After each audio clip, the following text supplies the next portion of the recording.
Wow, did it happen twice? Hello. Hey, we made it. We're live. Oh God, what a crazy Saturday it's been. Good morning, everyone, and thank you for joining us for session number 6 of the Pirates of Dark Water. We're past the pilot episodes. My bad.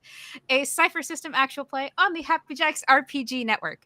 To catch up on past episodes, visit happyjacks.org/Pirates of Dark Water, and to find all of the shows on Happy Jacks network, visit happyjacks.org. My name is Vixie Bell, and I will be your friendly neighborhood GM here at the Happy Jacks RPG table. I'm super excited to be here. And of course, I cannot tell a story by myself. I have to do it with you. Got to. Can't imagine telling this story without the You're wonderful... legally required. Legally obligated and required to introduce these folks. No, I'm kidding. It's actually in my contract. You have to do it. Oh, God. Okay. Good thing I'm fulfilling that right now. Anyway, these wonderful storytellers are joining me to tell this tale and finish out the cartoon series because we got robbed, you guys. If you're fans of the cartoon series, we need an ending. We need that closure, okay? But yeah, so let's have these wonderful storytellers introduce themselves, starting with the fabulous, the wonderful, the missing Komu. Hi, everybody. I'm Joe, and I was like, he's missing? last week I was unconscious for all of what happened. Like you do. So we'll find out what happened today. Komu is a grizzled old veteran warrior who strikes like stone and flows like water. Pro tip, as a GM, just knock them out, and you don't have to worry about NPCing them. Anyway. Just saying. And thank you, Joe. And we're gonna move over to my favorite, fabulous person in red, Pooja. Do you want to introduce yourself and your character? Hi, I'm Pooja. I don't use pronouns. I am playing Zer, he, they, a furious, learned ecomancer who controls beasts. And you who has a very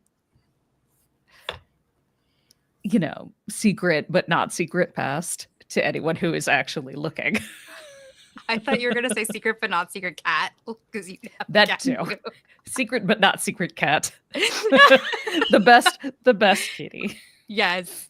Who is currently on the ship taking care of our newest member of the crew.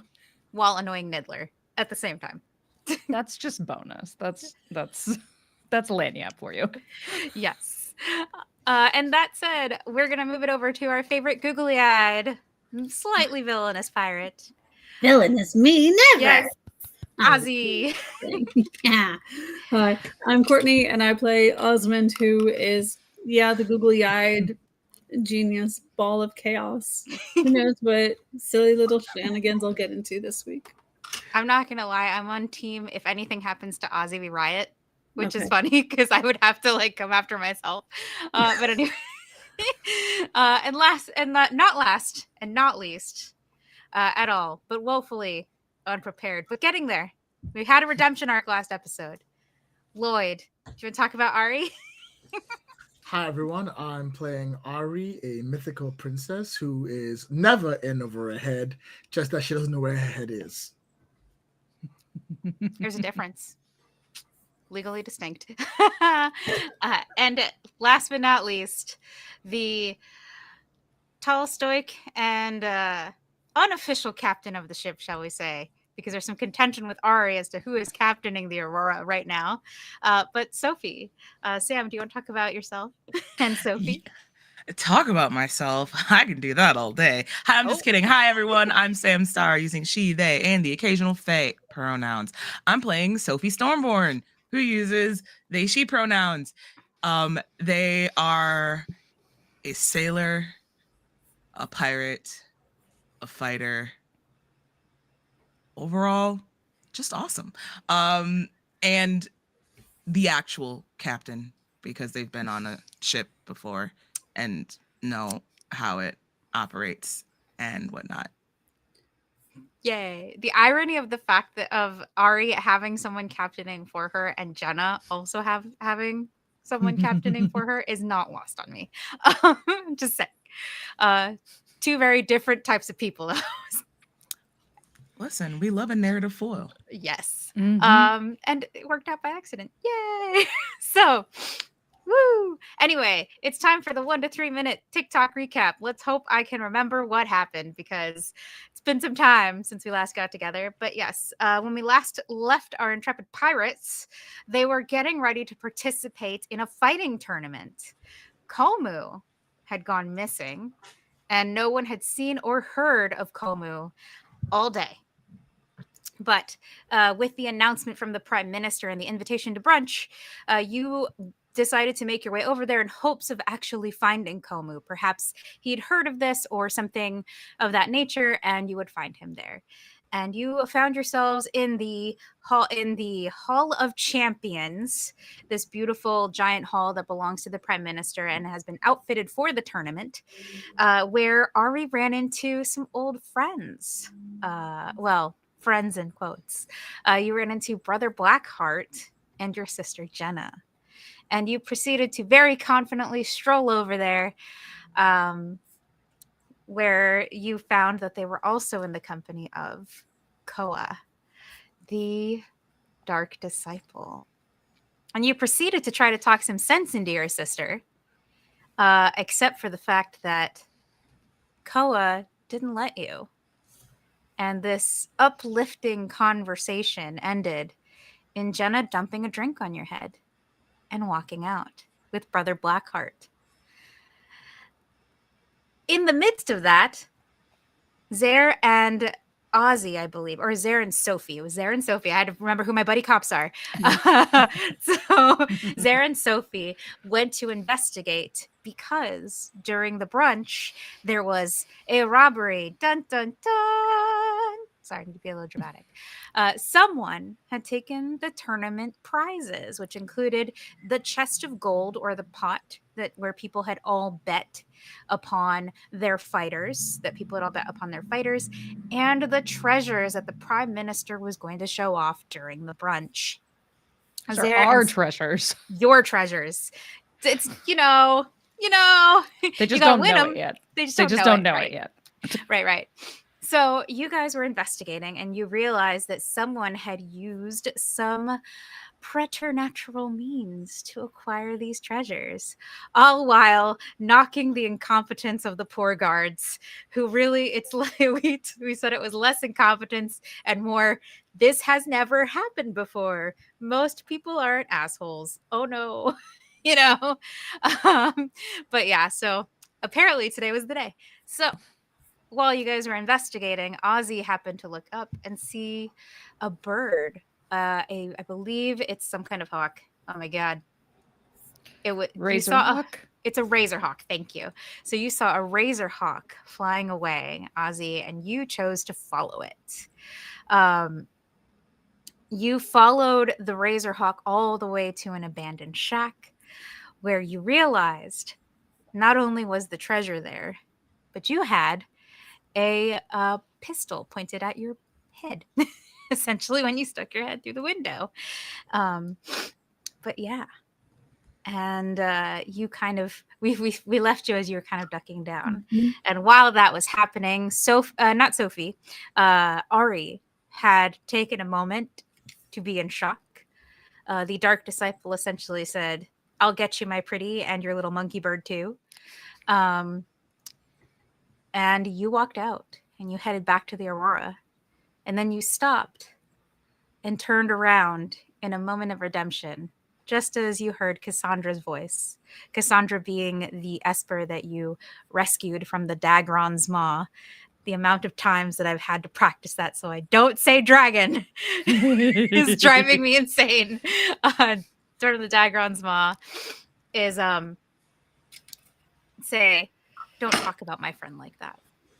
As the compass began to gleam and glow and sparkle and show you a dual line that seemed to twist and turn and go into the city. And we left as Ari ran in that direction. But first, we need to start with a little bit of a prologue, and we're going to rewind time to the beginning of that day. To the wee hours of the morning. And Komu, What were Mhm. you up to this early in the morning before everyone else was awake? Kumo's mornings start the same. He gets out of his bed. He does a stretch. He begins his breathing exercise, and he walks out onto the deck and begins his morning chores, which looks like cleaning and doing deck work. But if you really stop and watch him for a while, you'll notice that he's practicing his movements. Everything he does is very measured. Everything he does is very precise. This is a man who loves his routines. Every bit of motion is a meditation to him, and it shows. Okay. And you're not the only one who is awake this early, or shall we say is still awake. On the docks in the wee hours of the morning, a man is finishing his work. He's mooring his boat, deftly tying the old sailor's knot, and he's gathering his things to leave, walking towards the town and probably walking towards his home after some early morning fishing, shall we say. But as he leaves, another figure, newly arrived on the docks and wearing a tattered canvas over their shoulders, follows him. And I will say this, Komu, you are able to see this if you Mhm. just look up, because you're Mhm. above decks. And you sort of see this beginning to happen. This man looks like he has worked a late night shift at his Mhm. job and is exhausted and wants to Yeah. go home to He bed. doesn't have situational awareness right now. Yep, no situational Mhm. awareness right now. You just wants to get home. It's fine. Yep. Unaware that someone is following along behind him as he enters into the stonework, kind of the city that is marked by stonework buildings at the edge. I take a deep breath, and I'm upset that I have to stop my routine. And I begin to walk down the plank. I follow. So now we have the person following the guy, and the person following the guy that's following the guy. Yes. I love that. Okay. Just wanted to make sure I had that all clear in my head. Yes. Beautiful. We love that for you, which is good. It's good that you're following them because you're able to witness what happens next. Because you can see that the figure that is following this dock worker is moving unnaturally. Their gait is slow and relaxed, but yet covers way more ground than it probably should. It's almost like even though it looks like they're moving slowly, they're actually moving quite quickly and easily keep pace with this person. They could easily catch up to this person, but for now they seem to be hanging back. I keep a similar distance, matching their pace. Okay. If the canvassed stranger is aware of you, they give no indication of that. Mm. And the man just continues walking, unbothered, just wants to be home. Except there is a moment in nature when a predator is about to strike prey, where there's just that sort of that breath before they are pounced upon. Mm-hmm. And I think that is why the man turns his head behind him, just as the canvas stranger reaches for him. And he sees, because we all know who this is, he sees Koa looming over him, a smile parting her bluish lips as they reach for him. And Are you in need of directions? I call out.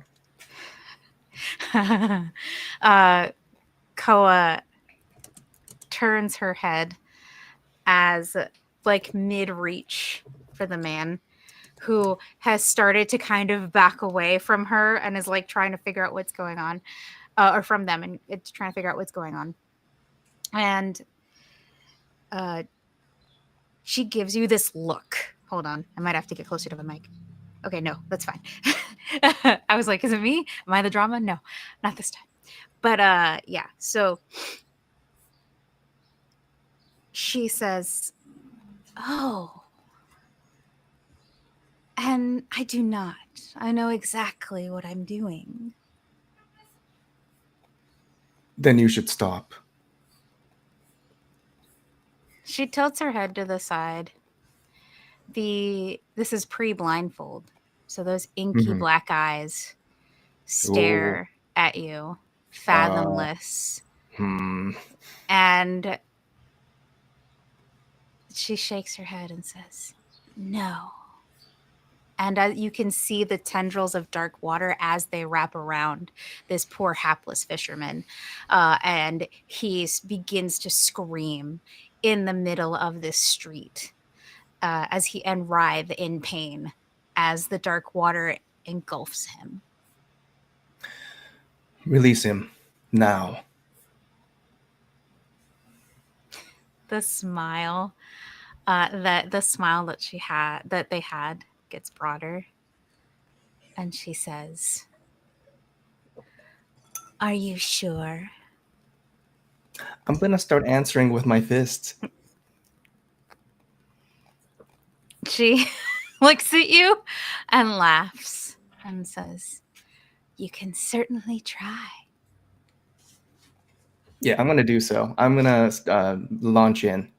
Okay. This person's not wanting to talk. You are rolling to attack while they are casting this on this fisherman. I will say they are level 8. Okay. So you're going to have a good time here. I like this. Yeah, so they're 24 difficulty. What you got? Okay, let's roll a might. I am trained in, let's see, martial arts, unarmed attacks. I'm trained, so that's 1 level of ease. Okay. 21. Okay, that's fine. You're doing great. I'm going to put effort into it, so that's use all of my edge for 1 more ease. Okay, so that is going to drop her to level 6, 18. Okay. You can do it. I rolled a 19. On the dice. Oh my god, the dice tell a story. Because that is an effect too. That is a minor effect. Oh my god. You're welcome. Unbelievable. That was my encouragement. I took that all the way. Expecting a 1. Oh my god. I was literally like, watch him roll a 1 right now. Y'all gotta have more faith. Y'all gotta have more faith in Joe. I had the faith. You did. I had it. You believed in the heart of the dice. Okay. Anyway, so with a 19, here a couple things happen here. Cool. You explain to me how you attack this person. I think it's I'm leading in with a punch, but the punch is a feint. My goal is to close the distance and do like a hip check, like thrust my hip against her to knock her down. That's the actual move I'm trying to do. Okay. And so I throw the punch, and I want her to see my punch coming and react to that. Meanwhile, I'm like using my body basically to check her down. Moving into the secondary blow with the yes. Things do. Okay. And that goes off perfectly. It's a very graceful, very practiced move. And she does hit the ground. What would you like your minor effect to be here with this? Actually, because there's a couple things that I can think of, but I want to see if you have any ideas. Maybe like she's definitely very powerful, but probably not used to like being caught off guard or like being put on a back foot. So maybe the effect is she's desperate, but also that makes her more dangerous. She doesn't like being pushed back on. I like that, but I don't think desperate is the right word here. being put on the back foot certainly is going to upset her. This is someone who, and Yeah. the Dark Dweller loves to have control over a situation. Removing that control makes them angry. So you have made them angry. Congratulations, Yeah. you pissed them off. Yay. Yeah. Nothing like Yeah. pissing off a level 8 villain. Good. Focus on me. Let that guy go. Oh. So that is your minor effect. You have made them angry. I will say this. So what you have stopped Koa from continuing to summon dark water, but the dark water that has already sort of attacked this fisherman is still on him. So for every round you engage in combat, it is going to pick off his health. Basically, it's going to do about 2 points of damage. He's not a high. This is an NPC. I'm sorry. He's like a level 2. So he's not great, and he's going to be worse as time progresses. But yeah. And sorry, there was something else I wanted to add there, but that's a spoiler for later, so I'm going to hold on to that. So this guy is not in great shape, but you have managed to at least stop Koa from killing him outright. The second thing that happens here is, yes, you have made Koa upset. And what Koa does when she hits the ground, she makes that like sort of, there's a noise that you make. I'm trying to think of the noise, how to articulate it, because you hear it in your head and then you're like, how do I make the sound? And she's like, ugh. And she hits the ground angrily, almost you would think it's almost like she's throwing a tantrum with her hand. But where her hand hits, you see dark water spill out and head towards you. She is going to use an attack called Dark Summon, which basically is going to create a pool of dark water around you. Like water seems to come up from the cracks in the stonework. Almost, and it is going to try to suck you in. As dark water is wont to do. Classic show reference there. But yeah, so it operates kind of like quicksand, which basically means you will have to make a successful might roll to get out of it. And the longer that you are stuck in there, the harder that roll is going to become. It also is poisonous, so you'll be taking, it's not overwhelmingly poisonous, but you are same as with the fisherman, you're going to be taking like 2 points of damage the longer you stay in there. Level 8. Yeah. Okay. This is fine. We're doing great. That's fine. You're experiencing my second character now. Yes. Yeah. You're Komu's twin brother comes in. Sorry. I talked over you. What were you saying? My second character, Komu's twin brother, comes in. It's just Komu spelled backwards, actually. Mock. Yes. Yeah. I was trying. I was like,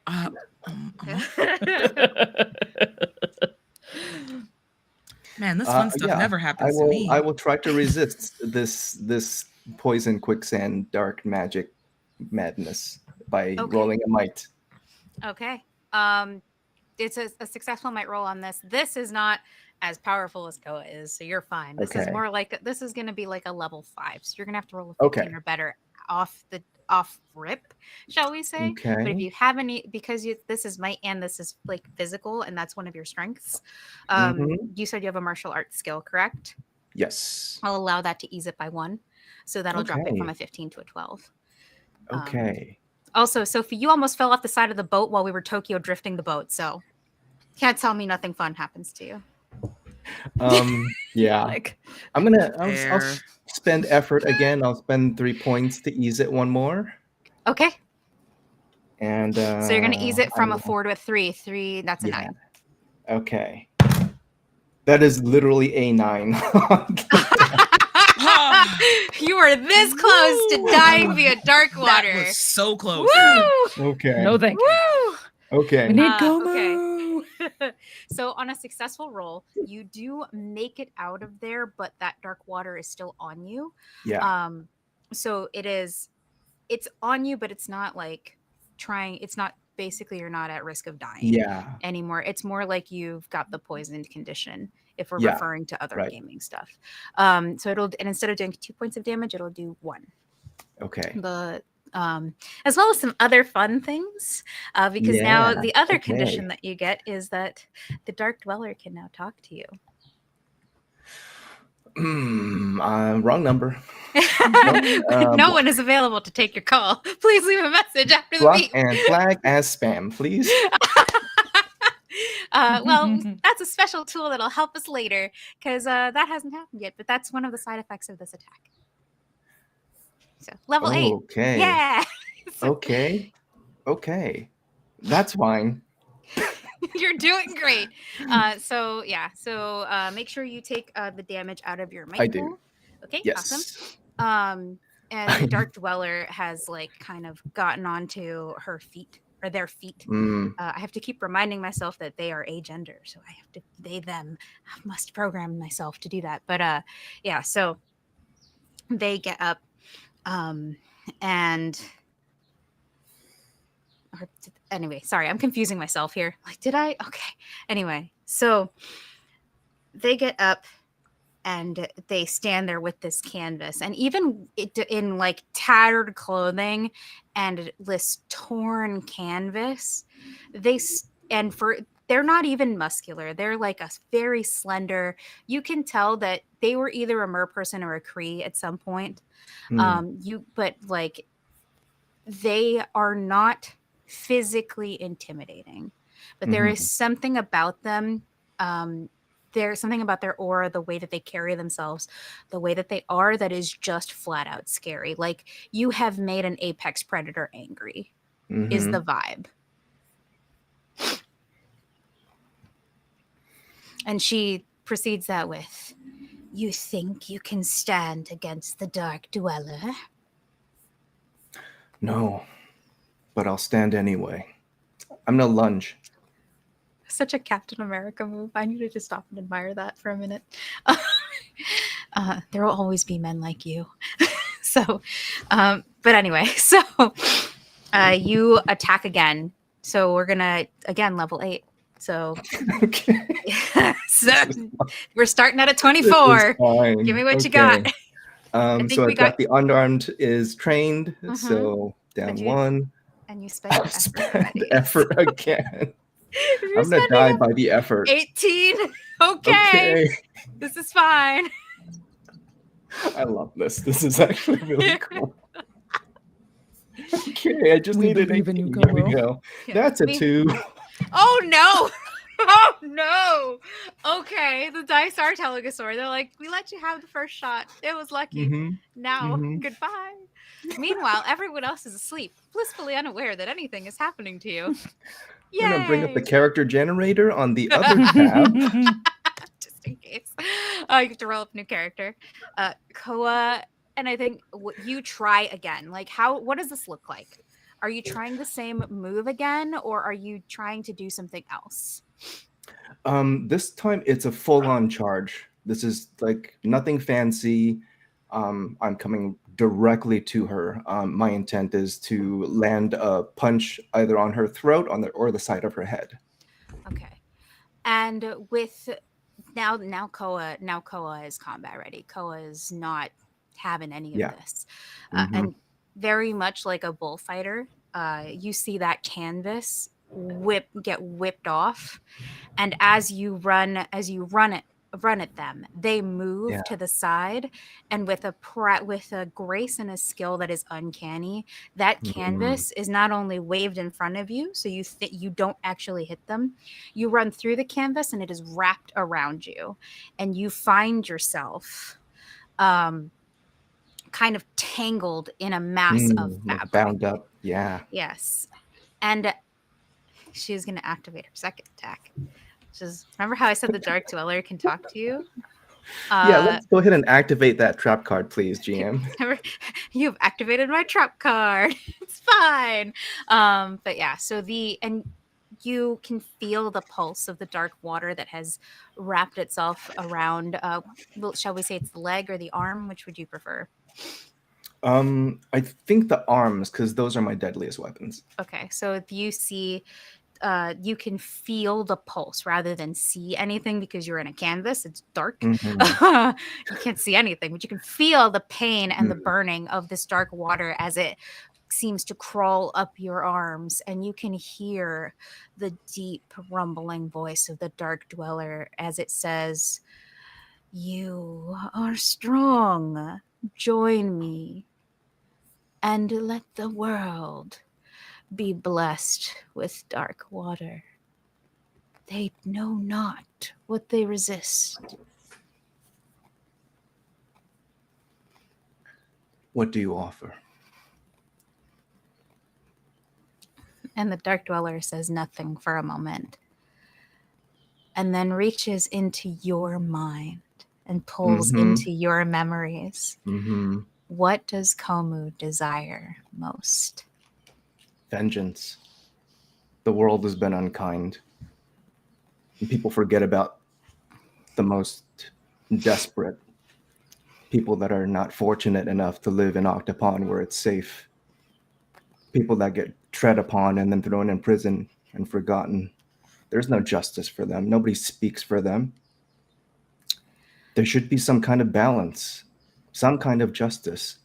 And then as Komu realizes these thoughts are happening to him, he stops. And he starts to say to himself a familiar mantra. 17 bricks from the left. 1, 2. And in his mind, he's recounting the bricks in his prison cell. That's so good. Sorry, I was like, oh, I know. Oh, that's awesome. Anyway, so I love reacting in real time to these kinds of things. Sorry, but I think that anger. I think what I would like to do here. This is a psychic attack, basically. Yeah, Just to mechanically, it's a very basic psychic attack. So you will want to roll. I want to call it intelligence. It's not what it is. Okay. Is it? It's not. It's basically your instat. Whichever one is the one for mental. Because might is physical. Intellect. Yeah. I had the first 3 letters of it right. Too many different games in the span of a week again. So now all the rules are just a pile of mush in my brain. But yeah, intellect. Roll your intellect stat. If you have anything to add to intellect, now is the time to use it. Nope. This is not super high, but also not super low. Right in the middle, level 5 for a 15. Or better. Okay. That I'm not cheating these dice. I'm not. It is a natural 20. Hey! Major effect. Major effect. Okay, well, considering you rolled a 2, if everything was high, I would have been like, all right, well, if we're cheating at a storytelling game, are we okay? So, but anyway, so, all right. You rolled a natural 20, which means you get a major effect. This is huge. It's gonna be great. I will say this. You are still taking damage from this. So make sure you take that damage off of your might pool. You are successfully able to resist the voice of the Dark Dweller. So what for your major effect? Tell me how Komu resists, and then if you have an idea for a major effect, open to that. I'd love to hear what your major effect is here. I slow down my breathing. I focus on my body. I'm focusing on slowing down my organs. And in my mind, I'm right back in that prison cell that I know so well, that I spent decades in. And I create kind of a projection of just the form, just a dark form. And basically what I'm doing is like, no, you're not going to imprison me. You are in my prison. I've already been here. You can't keep me here. Nobody will imprison me again. And I begin to just ask questions, but I'm not speaking to the entity. It's more like I'm sharing my perspective. And I'm just sharing like everything that you touch, you have to corrupt. Everything else on Myr lives in harmony. We cooperate. We make each other better. You can only exist by taking, which tells me you do not belong. You are nothing. I love that. I'm going to honor that natural 20 because there's two ways this could have gone. One of which ended in you unconscious, but this natural 20 does not include that. So you are able to drive back the Dark Dweller somewhat. You have not been able to heal yourself fully. You are still suffering from that condition, but the Dark Dweller can no longer, they cannot persuade you. They cannot convince you to join them. They cannot permeate your mind. You've effectively shut them out. So congratulations on that. Koa, however, is still physically present and physically annoyed. I think has it been 2 rounds? I think 2 rounds of stuff, right? Yes. Cool. I've taken 2 rounds of the poison. Two rounds of poison. You know who else has taken 2 rounds of poison? At a higher damage tier. Yeah. He's a level 2 too. He's only got 10 HP. Poor man is now down almost half his HP. So he's not looking great. He's still screaming and writhing. Lights are starting to come on in the houses around you, which Koa does not like. And she basically looks at you and it becomes angry, especially when you see her. They physically like jerk back as you push the Dark Dweller away from you. And she comes over to the canvas where you are sealed and kneels down in that sort of squat. Because you are still bound in this canvas. Like you'll have to find your way out of it if you want to continue this battle. And she says, "You are one of the most annoying. I can see why the little princess finds you useful. We'll have to take care of that." And they wave their hand with their long, spindly fingers, and that burning that you're feeling increases. And you start feeling a sensation like the life is being sucked out of you. This is another physical attack. It is a spell, but also like it's assaulting you physically. So you will want to roll a might defense for this. Again, she's level 8. So 24. I have defense trained, so I think that eases 1 by for 1. might. So 8, so that's going to drop it to a 7, 21. Okay. It's fine. You're doing great. Who just out here like, oh Lord. Let's spend more effort. I'll spend more effort, sure. 18. I'm so worried. I'm so worried that Salvador came to make sure I was okay. Salvador's like, are you breathing? That is a natural 1. Oh! That's the balance. GM There's intrusion. the balance. I told you. It's like they're like, we're gonna let you have this one, but not the other one. All right, so Komu. GM intrusion. It works beautifully, actually, but or maybe no, that's definitely a 1. Is it a 10? Am I missing the 0 if I squint in the dark? No, but anyway, on the other side. If I squint really hard, maybe it's 2 1s, and it's actually an 11. Yeah. But what is a 1 really, though? I mean, a 1 is a GM intrusion. The difference between Komu and his twin. Yeah. Time to meet Omuk. But anyway, so you feel the life draining out of you, and I will so as a GM intrusion, what I will offer you, I'm going to offer you XP. You get 2 XP. You can give 1 XP to anyone at the table that you like, should you choose to accept the GM intrusion.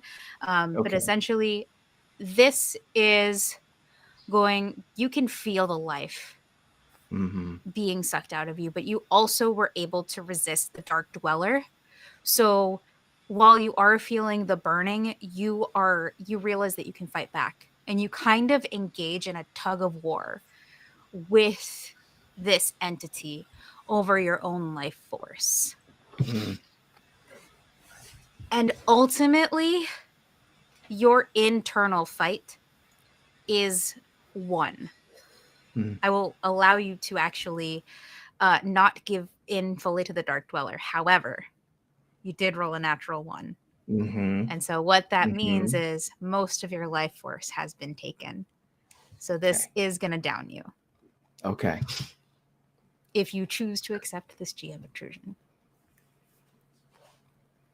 Komu starts thinking about his time in solitary confinement He starts thinking about the days that stretch on that all look the same. And then he thinks about what's happened recently. Every day has been different. People are in his life now. He's met people, he's talked to people, he's tasted things he's never tasted. This is the first time he could say he's been alive in a very long time. And then his last thought is of Ari. He sighs. It was worth it. He slips into unconsciousness. And the canvas goes still as Koa defeats Komu. And that's very unfortunate for that fisherman, who has now taken another 2 XP, which makes it 6 that has been poisoned. He's not looking great, and Koa walks over to finish the job. And the fisherman is no more, but she does take his clothes. And remember how I mentioned that Koa was wearing clothing that was slightly too big for them when you met them later? Comes back. And he was 2 days from retiring. I mean, yes, and all he wanted to do was sleep. And I mean, he got his wish in a way. Damn. Wow. But anyway, so what a scene. Thank you so much. Yeah, as the lights begin to come on and people begin to realize that something is happening in the street, Koa picks up this canvas that has Komu in it, knowing that now is not the time to be caught, and with a superhuman strength that is obviously a result of sucking the life out of Komu, 1, and dark water, 2. This thin, lithe figure disappears into a dark alley and finds their way to, with the clothes under, it's like clothes, canvas, we got all the stuff, we packed, pre-packed stuff. Anyway, so she finds this abandoned shack and kicks down the door, but not off the hinges, not hard enough to knock it off its hinges, just enough to get in. Plops Komu down, and when she drops the canvas, it sort of reveals Komu's face, a little bit unconscious, and they begin to dress in the fisherman's clothing. And they use this piece of, like some people have a fabric belt that they'll wrap around themselves. Koa tears a piece off and wraps it around their eyes to make a blindfold and conceal their pitch black eyes that mark them as a dark disciple. And that Koa takes on the appearance of the Koa that you all met in episode 5. And that is that scene. That is our prologue scene. Meanwhile, moving into the future, Ozzy, currently you are gleefully hiding, we'll assume, from the person in the shack that's with Komu that has a pistol aimed at you. It's a dark pistol. Look, we cut back to yeah. I'm going home. It's just the best. It was such the best reaction ever. Thank you. Well, I don't think she was necessarily going to hide. I think she's going to try to scuttle back to the party and let them know that Komu is there. Okay, so as fast as her tiny little legs can take her. So if you're scuttling back to the party, Sophie and Zaire, where are you in relationship to Ozzy? Because we know Ari, you're in your own planet, so we're gonna get to you. Well, I think Sophie went after Ari, right? And then I think so. Zaire went to go find Ozzy. Okay. So my question here is Zaire still in the Hall of Champions, or have they left? I think in there's been enough time that I've looked around and tried. It's like, she's not here. Of course she's not here. And like stomping out of the hall to try to see if I can find some tracks or something. Okay. All right. So, Ozzy, when you get back, you can't find anyone except Niddler, who's still at the buffet table. Because food.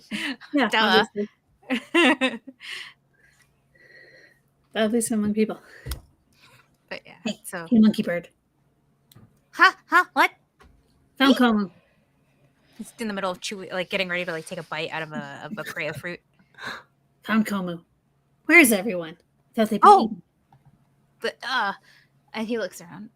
They were all here a minute ago. Nah. Useless. She'll stomp off and I guess just start looking for them because And Niddler beats his fruit and like follows after you, like, hey, hold on a minute. But I need to know where they are too. So you now have Niddler following you. As you go off in search of everyone. Yes. So Sophie, you are looking for Ari. Which direction did you take when you left the Hall of Champions?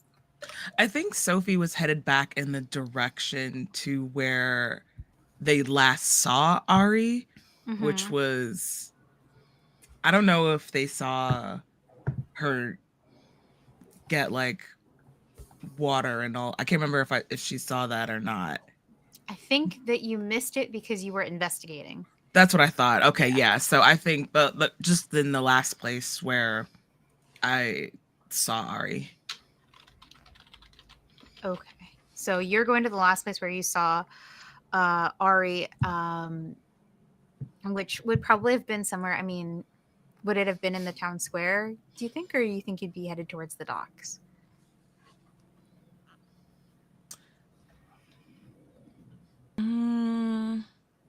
Probably towards the docks. Okay. So the way this is going to happen is, Ari, you took off running towards the city. And so, Sophie, as you're walking towards the docks, you watch Ari run by you and keep going.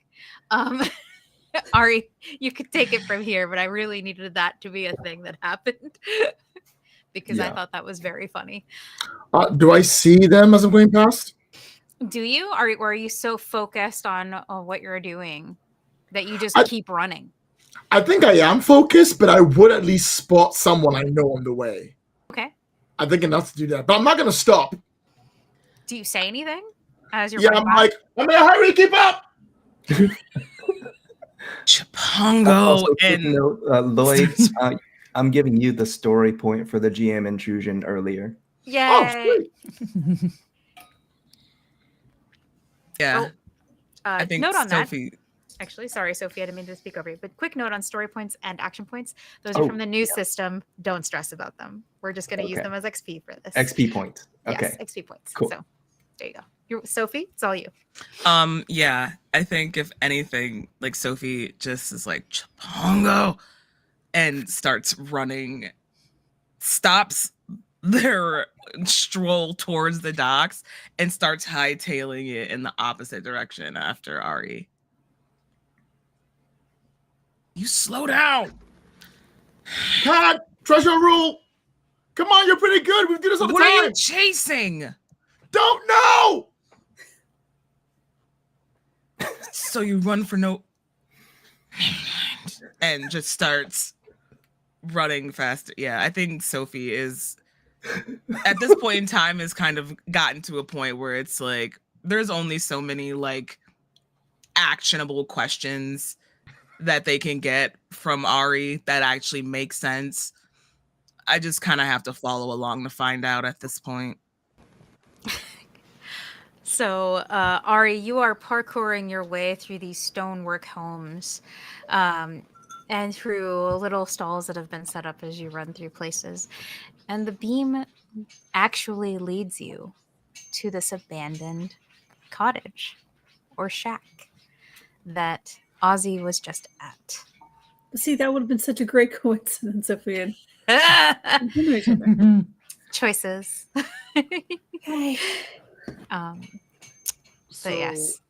I slide to a stop. As it stops by the house, I look down, I look up, I look down, I look back at Sophie. There. Sophie kind of also skids to a stop, maybe about 15 feet away from you or so. And it's like, you had me running all this way for a nightlight. Not just a nightlight, a possible. Easy if I show you. I'll prove it. I am useful, and I'm going in. Okay, how do Ari- you? How would you like to go in? Because you're on the side of the building right now. Mhm. There is a window, but it is. I believe. Did we say it was broken, Ozzy? My memory I is. said it was failing. open, at least. I don't know if it was Okay, broken. so it is open. We'll say it is open. But you also can walk around the building to see if there's a door of some Is kind. there a roof? It is built like think like an old school square apartment. So yes, but it's not your basic triangular roof. It's a flat roof, flat and square roof. I'd like to run up the wall to the roof and using my sari lower myself to the window. Parkour. Okay, we are gonna have to roll about this. You know that, right? Okay. So good. The one thing I can do is parkour. Yay! And I'm like, so I look at stuff and go, I've got this, I swear. And I'm going up the building. Okay, so you're gonna do parkour. We are gonna set this is not crazy complicated. 12 or better. So level 4. We're all laughing and hoping that you somehow like fail in just the most cartoonishly silly way. Yes. Just for the laugh. So I'm supreme on acrobatics, so Yes. I drop it by 2 automatically. You only have to roll a 6. And I also have obstacle running, which is an enabler, which will drop it by 1. So those are your 3 drops right there. You only have to roll a 3 or better. Hopefully I can do that. Don't roll a 1. I rolled a natural 20 on a roll I didn't need to roll a natural 20. Thanks a lot. Thanks. You couldn't use that for anything else. Major effect time. I think that's brilliant. Actually, the dice are really they're telling a story with us today because this is Saturday morning cartoons at their finest. All right. So you look as you get ready to run the building, and you kind of have that Sherlock Holmes moment of you see something to bounce off of. Like, yes, I can run up, I can bounce off of this, hop onto that, use that momentum to run up this, wrap my sari around this, like, let's say it's crenellated, one of these crenellations, drop myself down and into the window. And that is going to allow you to execute this action perfectly. Talk to me about what you would like your major effect to be here. Whatever is in there, I get to act first. Okay. That's done. That is your major effect. Good You dramatically swing through the window. It shatters because it was only partially open. And you were like, YOLO, which resulted in the window getting broken and completely. And when your feet hit the ground, you see the stunned figure that Ozzy saw earlier. You know how when you're so shocked you fall backwards? That's kind of what happened here. They fell backwards. The pistol is like still in their hand, but it's kind of they're kind of like on the floor, kind of braced. So yes, you will get to act first because they have to get up and re-aim and such. But yeah, you see the I don't know. Did you meet the girl who was taking bets at the market, Ari? So Nope. you don't know that this is her, but this girl doesn't look familiar to you at all, but she is wearing like what looks to be a cloak or a cape of some kind.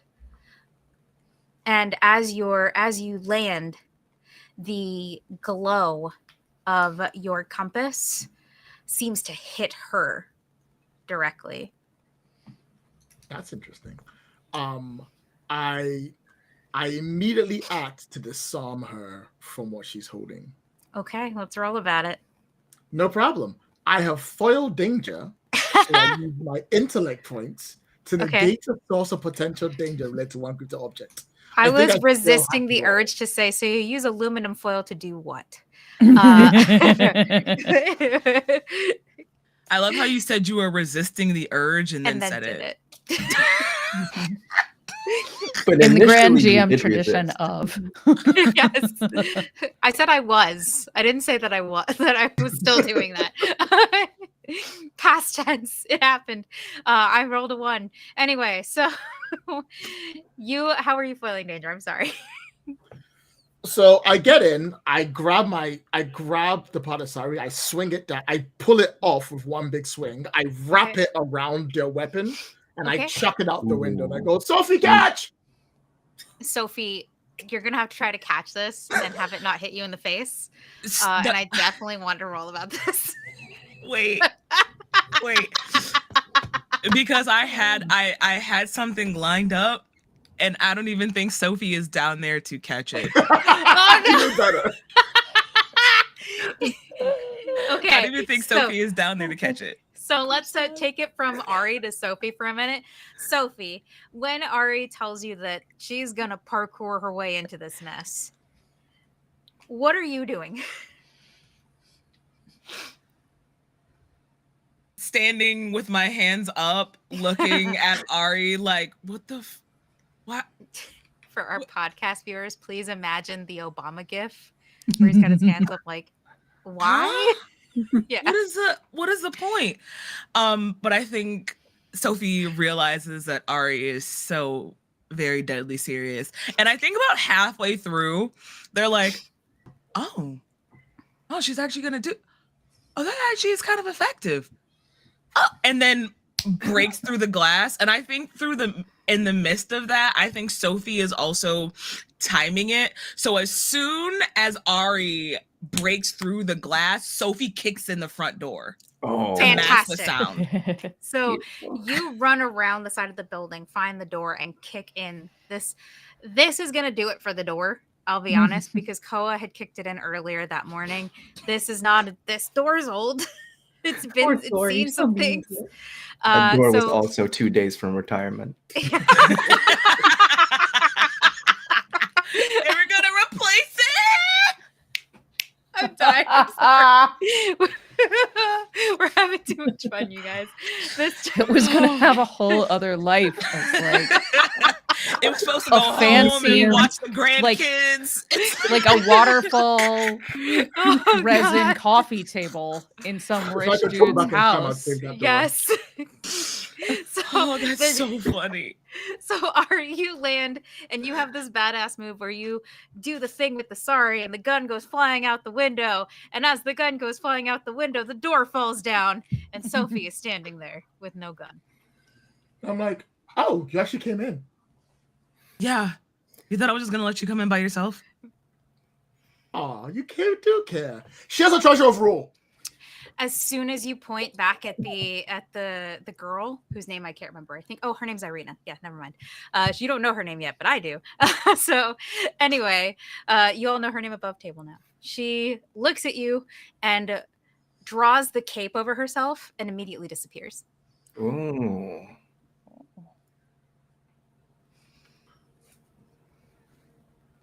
Okay, that's really cool. Sophie stands in the door and just swings in the air in any direction. If they were smart enough to go invisible, hopefully they were smart enough to also move out of the way, because I'm going to punch in the area I last saw them. So I would like you to roll about this. I would love to. Good time. But yeah, this is a very high difficulty because they are invisible. And we're going to see if you connect. This is going to be a level 6. So you're trying to beat an 18 off rip. But we'll see what you have to ease. Before you roll. Oh, snap. Can I assist? With? I have I identify and understand supernatural things. Okay. But I also have know the way, whereby I understand where people take paths to the fast way out of things. So as Sophie's swinging, can I go a little to the left? You can. And I will allow this. I will describe what that looks like, how you are able to say a little to the left, because there is a way that you will be able to tell. and Sophie, I will let you ease that by 1. So instead of an 18, you now have to hit a 15 or better. Let's ease that again by another level, because all attack rolls are eased by 1 step per For shift. you! All All right. accuracy power shift. Also, Hell yeah. just double checking to make sure anything else I got can be used. Yeah, I'm gonna use Fights Dirty. Oh, Yeah. okay. All right. So it's a wild, furious punch. Like, there's no form behind it at all. It is like just pure fury, street brawler, tavern brawler type of punches. I just want to count how many times we've eased. So we eased once for Ari. We eased a second time for you, and this will be the 30s, correct? Correct. Okay, perfect. So we've gone from an 18 to a 15 to a 12. Awesome. Correct. I think that's right. So yes, you only have to hit a 12 or better. Not too bad. Perfect. 16. Love that for you. So you actually, so Ari, as this person goes invisible, you see and you hear the pit pat of frantic footsteps as they try to find their way out the door. Essentially, they're hoping that you don't think that she's going to go out the same way Sophie came in. So she's trying to beeline for the door, and you can hear the footsteps as well as see them in the dust of this old shack kind of happening. And so you say a little to the left to Sophie as this girl reaches Sophie's side. And so when you swing, you connect, and you hear the sound of you watch as and hear as this person hits the wall with a puff of like dust. They do not reappear because unlike invisibility, this has to be like basically you have to command it off. But instead of like, you get hit and Losing concentration. Yeah. Losing concentration. Power word off. But anyway, so It's just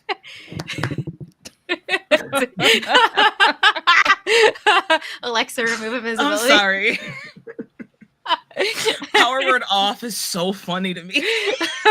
You can save it for another game where it's relevant. I might save it for that. That's so great. I'm gonna use that from now on. So Excuse me. Power word off. I love that. Oh my god. But anyway, so you see like this figure sort of hit the wall, see like something hit the wall with a puff of dust and land on that. And I think they themselves are not a high level. Like, it's just that this was high because you physically couldn't see them. So I think that they're like maybe a level 4, so maybe like a 12. And they do take some. I think what would be considered this light? This was unarmed, right? Yes. So was that 2 points of damage or 4 points? I can't remember with my fighters. It'll actually be 4 points from Perfect. me. That's It's 2 points. I'll say it's 2 points base, but Yes. I have some things that up the damage ideal. Right. That's why I'm asking, because I have 2 fighters in here, and I know that their unarmed attacks hurt more because they're fighters. So yeah. So that punch was 2 not more that additional points. that hurts. So on a 12, that's a 12 minus 4. So you did do some damage. You hurt this poor chick. Yes. Oh, you hurt them more. Mhm. You hurt them more. Okay. Yeah, that's actually gonna be 5 points. Fantastic. Cool. So they're down to a 7. Oops. It's the fisherman all over again. Unfortunately, this girl wasn't 2 days from retirement. Honestly, she was just trying to go on vacation. She should be very happy that she didn't piss me off, because it would have been even more if I was pissed. Oh no. But yeah, so you see this, like, you see where like a ring of dust where they had landed. Ari and Sophie, and we're gonna cut away from you. We're gonna pull away from you and rejoin our friends Ozzy and Zaire. Zaire, who's frantically looking for Ozzy, and Ozzy who is frantically looking for literally anyone. So I very much feel like that scene in Scooby-Doo where they're all going through the doors and they're just missing each other, like playing to the monkeys. Yes. But yeah, and Ozzy, you have Niddler following behind you. So where would you go to try to find anyone at all? I don't know this town at all. Nope. literally, probably like somewhere open where I can see as many people as I can. So you're that would be the marketplace that you were in initially to place your bets. That's the sounds most like open a place area. to see people. Yep. And it is still bustling. People are still kind of there. It's still very active. We're in a festival atmosphere. Those wonderful Scotch eggs that I've now made horrifyingly Marian are still present. Yeah. So the not Scotch eggs are actually, if anyone's ever seen what shark eggs look like, the little pouches, that's what those are, but wrapped in like fried cod. Because I had to mess with everyone. We can't have like human food here, okay? It's got to be from Mer. Ozzy loves them. Why not? Okay, you do have bacon and congee. I'll give you that. Okay, I'll take it. It's the most important things. Honestly, Yes. fair. The little things in life. Like, But yeah, so Ozzy, you're in this kind of back in this Ren Festy atmosphere, looking around, trying to see if anyone. And I picture, because she's so short, she's just like hopping every now and then. Everyone's so tall in this place. I need to get somewhere high. Niddler, where? I'm sorry. The visual of just yes. Whack-a-mole. funny. The little hop. And Niddler actually, funnily enough, the sound was very good for Niddler because that's kind of what happens. Niddler squawks and says, "Oh, hey." Like Niddler said, and said I should use the voice that I picked for him because I can't do the same voice as the voice actor. So I'm doing my best. And says, "What do you mean? What do you want me to do?" I can't find anyone. I'm too short. Oh, that is a problem. And he thinks about this for a minute and like flaps his wings. Still kind of 2 + 2 is 8, you guys. You know what? Just for shits and giggles, Ozzy's also going, man, what do we do? And then at the same moment, just kind of like slowly turn and look at each other. I need a spin-off of Ozzy and Niddler right now. Just for real. Just now. They sort of turn and look at each other, and then like the next shot is just like in the air. Yes, you see them flying. So you're in the air, and I will allow this to ease your perception by 1 because it's just too good. So you're looking for anyone at all. You will not be able to see Sophie and Ari because they're inside a building. You don't have X-ray vision. Komu, same thing. Komu's unconscious in a canvas in the same building as Ari and Sophie, but also not visible from out and about. Zaire is probably the only one you'd be able to see. Yeah. So Zaire, where are you right now? I think I've been making like loops, like a spiral pattern out from the hall. Okay. Because like, okay, how far could they have gotten? Okay, how far could they have gotten? Okay, how far could they have gotten? And then I'm also going to try to find like some pigeons or, mare equivalent pigeons to see if I can get some answers. Okay, cool. So you're looking for any kind of like common birds. We'll just call them some common birds. And Ozzy, we're going to have you roll an intellect since you're trying to look around and see if you recognize anyone. It is eased by 1. And because you're in the air already, I think the base that you were trying to hit was a 12. With ease, it is now a 9 that you want to hit on your dice. I have edge. Ooh, but edge is a discount. So if you wanted to use a skill here, it would cost you less to use a skill. Yep, it's all good. I do have Superb Explorer, which has me trained in searching. So then you only have to roll a 6. All right, let's see. What do the dice say? Let's not roll a d6. Let's roll a d20. And it's a 19. Fantastic. Yay. Hold on a minute. I was just informed that this poor person took even more damage. So we're gonna figure that out. I'm gonna put that on the side. That's another special tool that helps later. So amazing. You rolled above the 9. Yes, I did. great. So Well above the 9.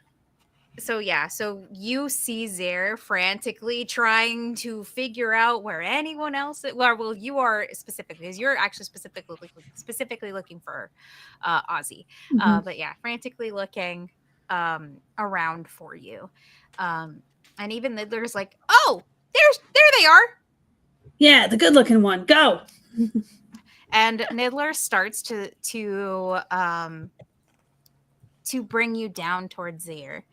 And I would like to have a GM intrusion here. So be prepared to take 2 XP should you choose to accept it. Okay. From across the essentially the sky above the city, you hear a caw. And that pink monkey bird that is part of Brother Blackheart's crew comes soaring at you and Niddler. Is this going to make for a hilarious cartoon crash? Because okay, she's coming at us. You didn't say what she's doing. No, well, you're gonna have to roll a defense roll. Okay. Niddler's roll is gonna be Niddler is gonna be helping you, so it'll ease it by 1. Because you are on Niddler. I will say you have 2 XP now. You can give one of those XP away to anyone at the table. Okay. It's just a regular XP because, again, story XP and action XP belong to the new Cypher system, which you should definitely check out if you are a Cypher fan. So we're just playing with the old system because that's what everyone here is learning. And I don't want to make things more confusing. So, yeah. I think I'll give it to Sophie. Okay. Or Sophie, you get an additional XP. The actually smart one who kicks in the door while they know the princess is going into the parkour inside. Fantastic. All right. So, Ozzy, you're going to roll me a defense roll. This is going to be, I will let you choose between any one of the 3 because you can be fast enough to avoid it, smart enough to get out of the way, or strong enough to resist it. So those are your options. Okay.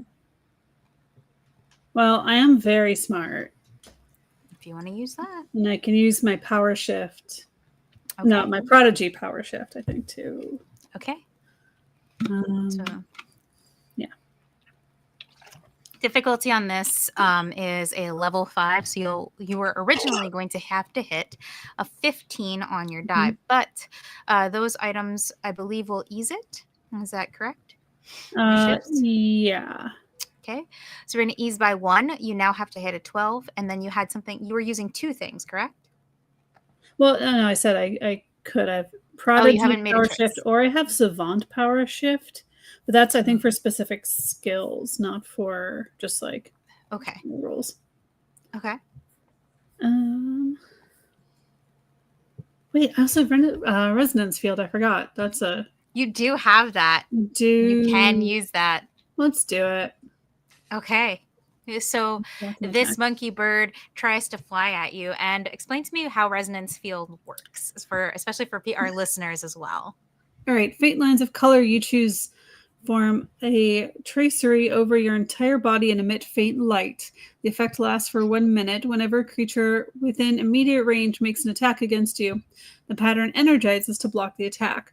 You can make an intellect defense roll in place of the defense roll if you would normally make. If you do so and you get a minor effect, the creature attacking you takes 1 point of damage. If you get a major effect, the creature attacking you takes 4 points of damage. Action to initiate. Okay, so you're going to initiate resonance field, and you're still going to roll intellect defense. It does not ease for you, though. It just has consequences when it's activated. Okay. So we're still going to leave it. So we're going to leave it at a 15 unless you want to spend effort to ease. Yeah, I got an effort. Why not? Okay, so we're going to spend some effort to ease that to a 12. So you have to hit a 12 or better. All right, let's just see what happens. Dice roller. It is a 15. Fantastic. Look at you hitting the original number. So Ozzy, what does this look like as you activate this, as you see this creature coming at you and Niddler, and you activate your resonance field? I think it's a very natural ability. So I think her reflex is to just kind of hold out a hand towards like whatever's coming at her defensively. When you're like, no. And then it's just like this kind of like yellow, very classic 80s, you kind of going thing around her. Okay, fantastic. So you do that, and yes, specifically, and as the pink monkey bird flies towards you, it almost seems like it hits something solid and is pushed back as you and Niddler find your footing and land, kind of skidding, like Niddler, because Niddler's panicking. Niddler's like, and then nothing happens, and Niddler's like, whoa, and May loses a little bit of control here. And we could roll about this to see how in control Niddler is. Up to you. Like. Okay.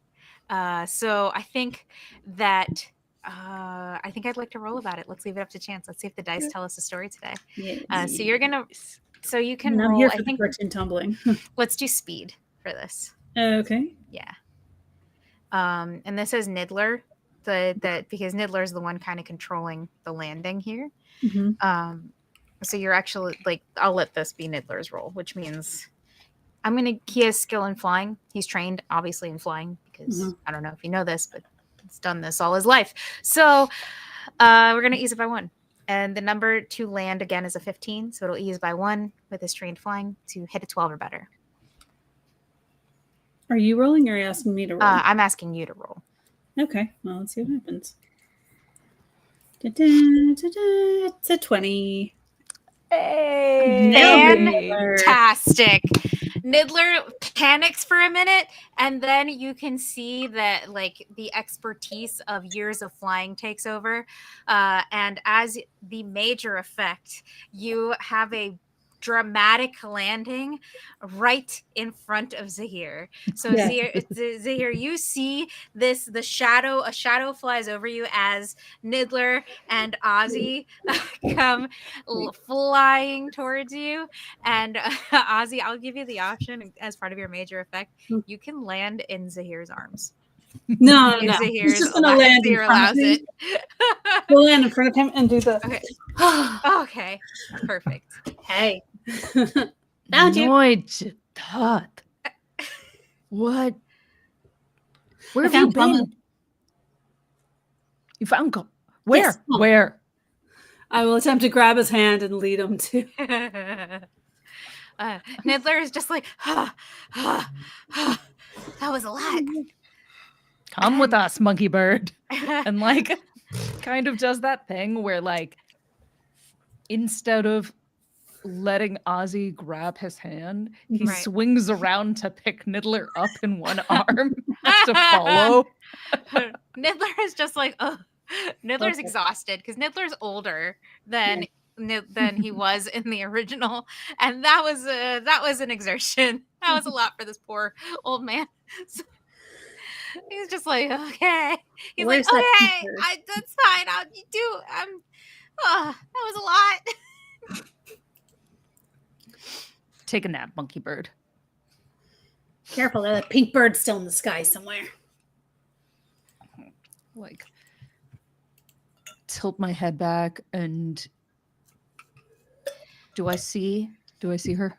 You were once a crew member on the Dagron's Maw, so you know who you're looking for, and you can actually see this monkey bird circling, trying to see if they can find Ozzy and Niddler again.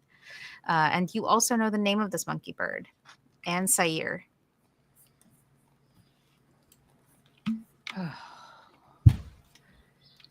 I wonder if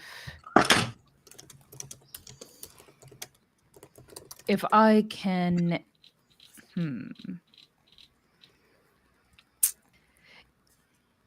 do I know if she's as easily distracted as Niddler is? She is not. You know from your time on the ship that Anne Sair is Brother Blackheart's eyes and ears. Mm-hmm.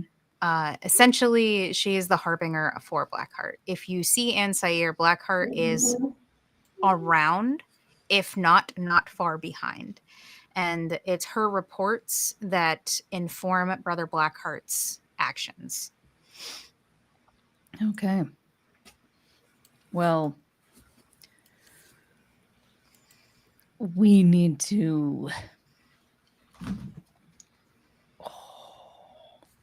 Oh, Salvador. Okay. We need to get away from here and undercover before Brother Blackheart shows up. As much of a Corel eater as he is, and Zaire is not.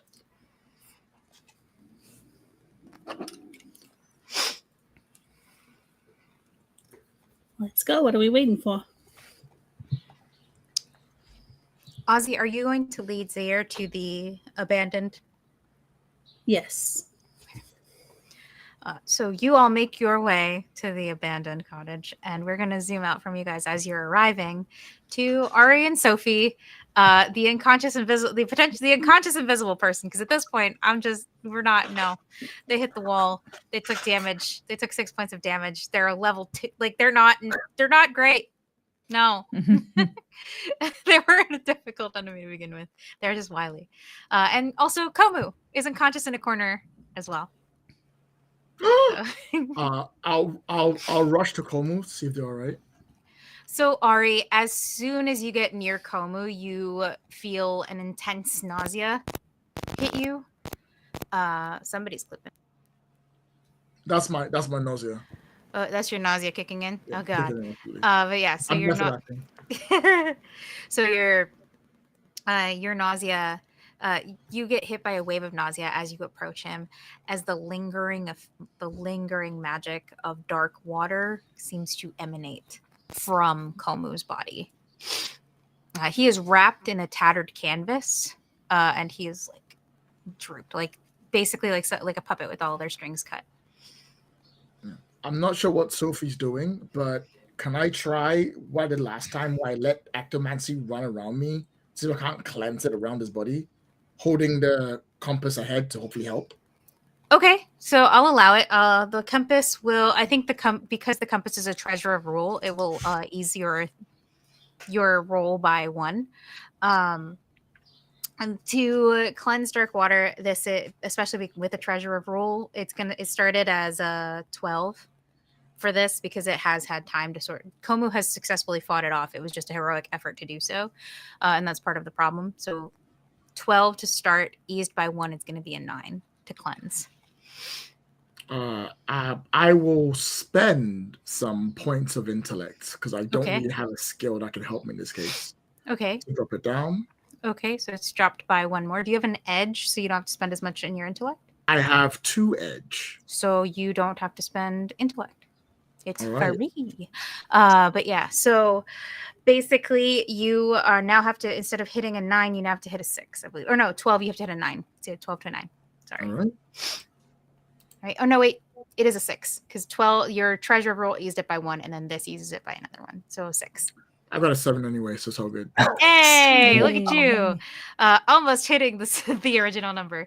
But yeah, so you try to use your ecomancy and the treasure of rule, and the compass seems to bolster you as this energy sort of surrounds Komu. And what does that look like, Ari? So I'm still not sure what I'm doing, but I know that treasure of rule can cure dark water. I know recently I've been exhibiting things I don't really understand how to work. So I have the compass held up in front of my hand, and that same from the TV show weird lightning thing running down the hand for me sort of like runs around and it like charges my wrists. But then when I finally get close enough to actually touch Komu, it like runs off me, then it runs around them, almost like an electric shock kind of way. But as it does, it sort of like ozones the smell from away from where I am, and then runs down them from from the top all the way down to the bottom. Seemingly seems to clear them. Okay, and Komu, as a mechanical effect of this, I will allow you to make a recovery roll. Yay! So you can make a recovery roll to recover the damage that you've taken, and that is basically a treasure roll. So, Yay! have back whatever you need to add back. But yeah. Also, you regain consciousness because you're here, so I don't need you unconscious anymore. No, I'll stay asleep. It's fine. It's fine.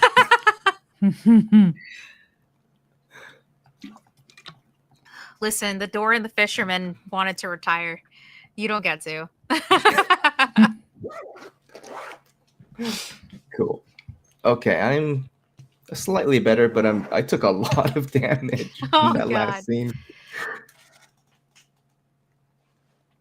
Well, yeah. So like you and Komu, this manifests, like your recovery roll manifests as that burning sensation that you were feeling when the dark water had taken hold begins to subside. It's almost like when you put aloe vera on a burn, that relief, that cool relief that you feel, that is what you start feeling. And like you're able to breathe again as well. And the first words out of my mouth is, I knew you would come. Who, Sophie? Your Highness. Ah, shucks. You don't have to call me that right now. Come, we're more than He's that. talking about We're you. partners. And of course I'd come. Even though I didn't really know where you were. How are you feeling? Are you okay? I'm fine. How are you? I've been better. The dark water is a much larger threat than I ever thought. A lot of people have been saying that recently.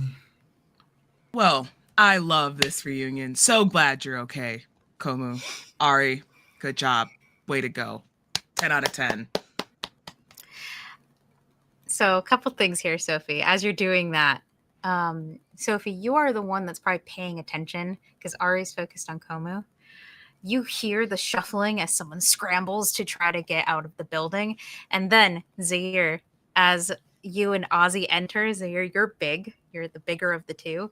You feel something hit you square in the chest as you turn into the... You can't see it, but like... Don't let him leave. They like it. Basically, someone bumps into you, but you can't. What is it, like? Just kind of like Hold it. instinctively goes in for like the bear grab. Okay, so you try to grab something, and I would like you to roll to see if you actually grab this person. Sophie does help, and in the helping, Sophie is literally telling Zaire, like, I just knocked someone out. They were here, and then they were invisible, and I'm sure that's probably them trying to leave. Okay, so we're gonna this is gonna start at a at a 15 because 12 because they ran into you. This was kind of dumb, but like it's a Hail Mary of let me out, and so 12 we're gonna drop it by 1 because of Sophie's help, so it's a 9. Okay, and then is this like a speed or is this might? I'm gonna say might. might. This is physical. Okay. Actually, you know what? You can roll whichever is the better of the two because I could see this being a speed roll as well. Okay, I am gonna roll speed then. Okay, and then ease it by another 1. Okay, so that's by spending a couple of points, and yeah, we're gonna go for that. So 6. Yep, that's your target. I rolled a 16. Fantastic.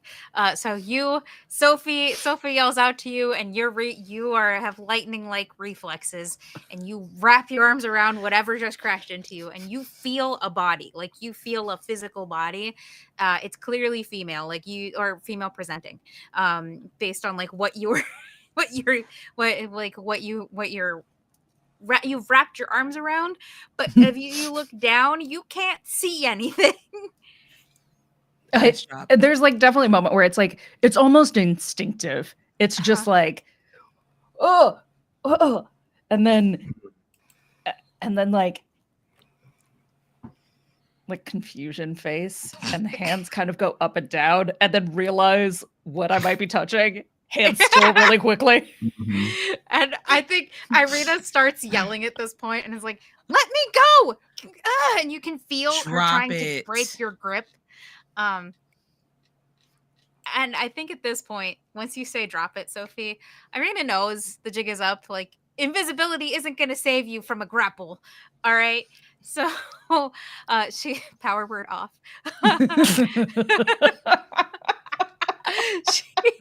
she taps her. She taps the like you can feel her like tapping or moving her cloak a little bit. You can feel the shift of fabric there because again, you have her in a grapple.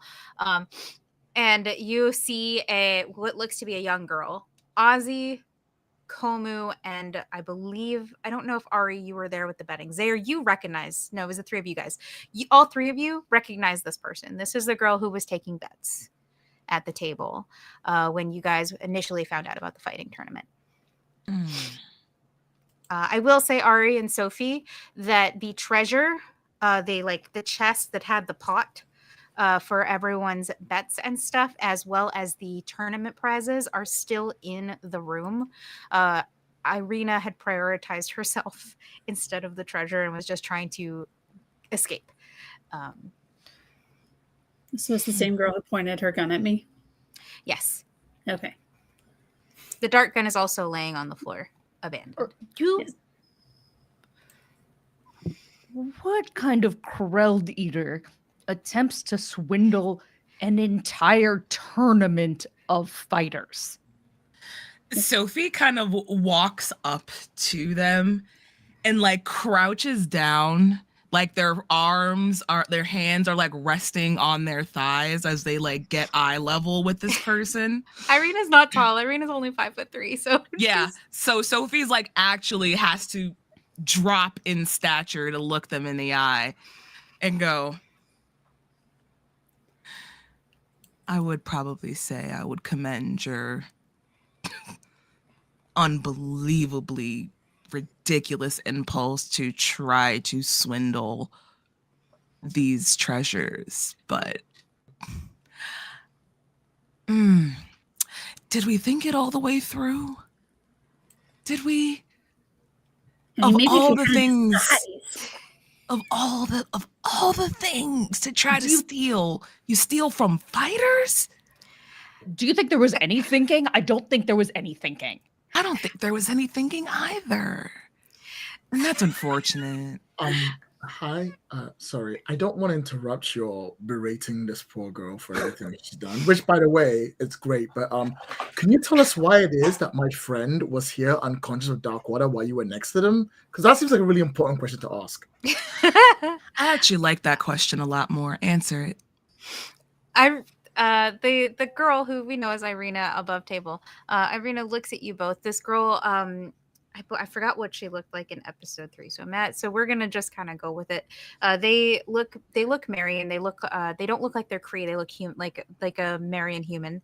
And they have they have dark hair with two pieces that are kind of bound with hair jewelry, like they have bits of gold and things in it, and it's worn down. We're gonna call whatever she wore before a disguise, so that I can justify that later. Hey, but you can see by the shape of the eyes, nose, and mouth that this is the same person. So that's why you were able to recognize her. She can disguise herself manually, but doesn't have like magic to disguise the obvious features, right?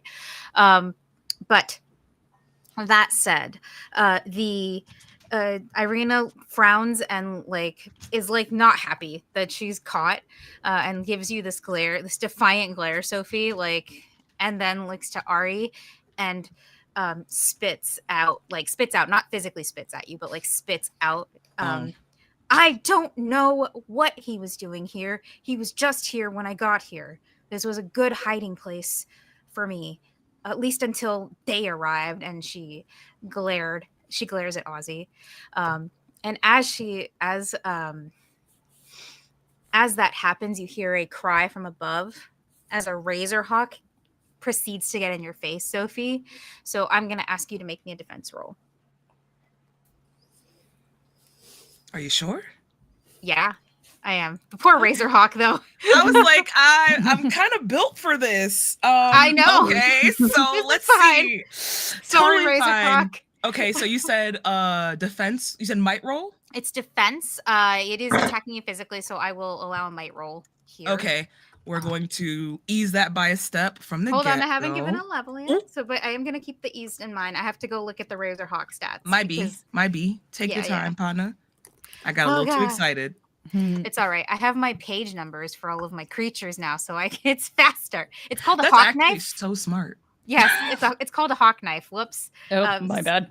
That's all right. It's a knife and a bird. It's fine. Oh. Because that's the hawk knife. Their feathers are like razors. It's made of razors. It's made of sharp and pointy objects. Yay! That's my kind of bird. Yes. Oh god. Oh, that was 49. 26 is the thing that heals you. I thought you were saying 49 was the level, and I was going to say, I can't beat that! No. It's like, Hawk Knife is actually level absolutely 15. The Hawk Knife is not that high. It's literally like, because of the blades on its feathers, it gives it a kind of the razors and stuff, it makes it like a level 4, so you really only have to hit a 12 or better. Okay. And it's very much, it's defensive. Like, this is a creature trying to defend its master. So, and I will say that if its feathers touch you, they will do damage.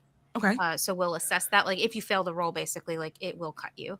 Okay. The flap, that's its defense. So it's the flapping of its wings and getting in your face. Can I assist? Sure. By using Soothe the Savage. Okay. Soothe the Savage Beast. Okay. Cool.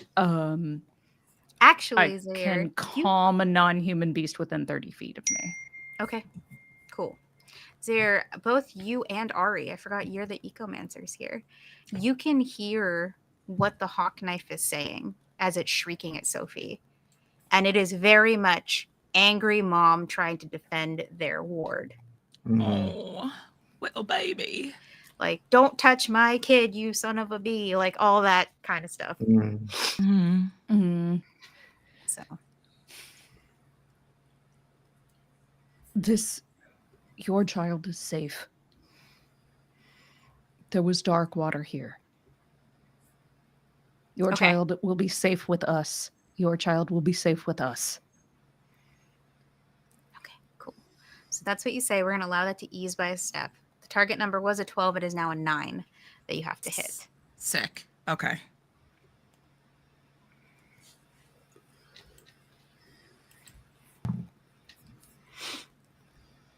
Oh, did you get a natural 20? You got a 1? The other way? Uh-oh. Oh no. Oh, no. Yeah. See, that's what happens when you talk crap. You get a little too excited, you start talking crap, and then you get humbled immediately. Talk shit, get hit. Quite literally. Nature is healing. Nature's about to heal you in a bad way. But anyway, so GM intrusion time. The hawk knife gets in your face. You're trying to calm this bird down. Or you're hearing the yelling of a mom about her kid. Like, you're like, whoa. As you try to calm this bird down, Zaire, it looks at you and basically is gonna turn on you because she does not believe you. And Irina is yelling at the bird to stop because because she cares about you guys getting hurt. She cares about her bird getting hurt. And she's trying to get the bird out of harm's way. And she keeps calling out. She's like, stop, Pearl, you have to stop. Don't do this. And Sophie, you are gonna take damage from the bird's razor feathers. And oh my gosh, I'm pulling the stats from that would probably do way more damage than the system would allow for. So I'm gonna say, because we're gonna consider this a medium weapon, 4 points of damage. And you get little cuts. Like, this is very death by 1,000 cuts. Okay. Because that's her weaponry. It's feathers. So. Okay. So, yeah. You have How do I armor mark It'll that come- on the sheet? I do have armor. On your face? No, not on my That's- face. So that's what No. she's, because that's what she's hitting. No. Oh, Yeah, my she's coming for your face? face. Like that's I what should birds do. They fry fly this in your bird. face. Yeah. I should turn it to wings. So on the damage, I'm not 100% sure how I mark that on So the damage You're gonna take track. those 4 points out of your might pool. This was a physical attack. In the Okay. event of like a psychic attack, you take it out of your intellect. And if speed-based attacks, like things that affect your speed, so let's say I trip Zir and Zir is trying to run, that would be taken out of your speed. Okay. And if it did damage, so. In the old system. In the new system, we have wounds, which are a bit different, but again, completely new system. And Sam left because it was too much. It's too much. I'm sure it was just a tech issue. Yeah. Yeah. Let me Too see. much. They wrote in chat if you need to see.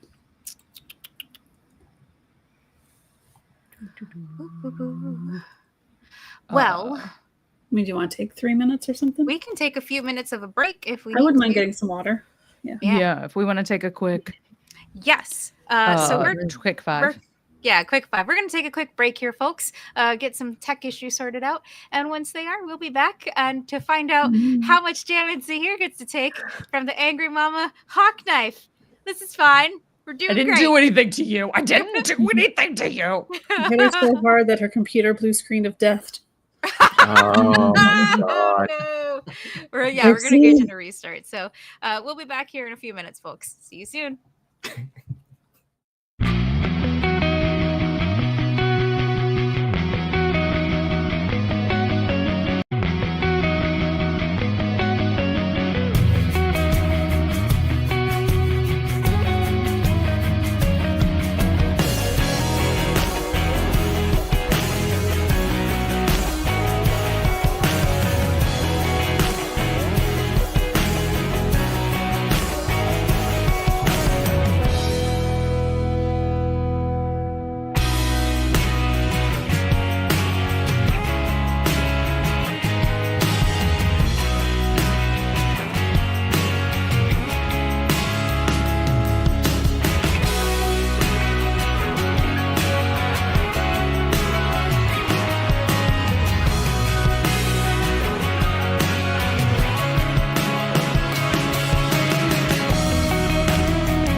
Hey, everybody, and we're back. And we got a Sam back. Yay! My computer actually said that was so mean to both me and Pooja that it said I actually am done for today and Yes. shut off completely. How dare you? Leave the hawk Just so knife you know, alone. every time you deal me damage, my computer restarts. So that means don't do it anymore. It's the ultimate in plot armor. The most ultimate plot armor. I think your computer is just a member of PETA, actually. Wow. Damn, that's so funny. The deepest of cuts. Pun intended, because you're still fighting this hawk knife.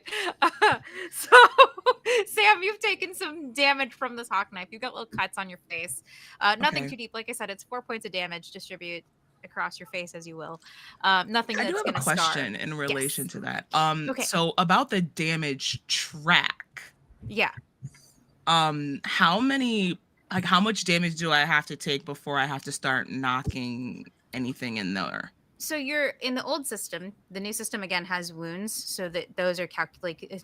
Basically, the way the wound system works is once you have a certain type of wound, like enough severe wounds, will basically knock you out and or kill you. Gotcha. Okay. But in the old system, you would subtract those points from the associated pool. So you rolled a might defense, you would subtract 4 points from your might pool, and essentially you would take stuff out of your pools. Once all 3 pools are zeroed out, you're essentially dead. Gotcha. Okay, so it's based off of what's left over in the pool, not exactly the damage you take. Okay, cool. There is a secondary reason you want to keep your pools up. That would be it. It's also to stay alive. Go figure. What? Yeah. Aliveness. So weird. Cool. That's why we have recovery rolls, though, so you can always roll to recover that later. Sick. But yeah, so that's where it would come out of your might defense or your might roll. So, or your might points. I can talk. Might points. So yeah, subtract 4 from that, and then like narratively distribute how you will across your face. But yeah, and then so here you are now rolling a might defense against this hawk knife, who is now coming for you. Who very, very angry. Like it's very much that you tried to say calm down to an already angry mom. And the mom was like, don't tell me to calm down. So, I said calm down, and that has never worked in the history of ever. Yes. Like, if anything, hearing calm down when you're already mad just keys you up even more. Just makes it worse. It's like, how dare you tell me to calm down? I'll show you calm down. I am calm. Okay, so what's level 12 or not level 12, level 4, you have to hit a 12. Okay. You can talk to the bird to try to ease it by 1 if you would. Okay. Like. You want to use that calm ability that you have. I am going to use the Soothe the Savage Beast again. Okay. And so it'll drop it to a 9. Great. And then whoop. So I will also spend now. Boop, boop, boop, boop, boop, boop, boop. Yeah. And I'm gonna push her away. Okay. So you're gonna try to push the bird away. You're gonna use the Savage Beast, so you only have to hit a 9. Okay. So that's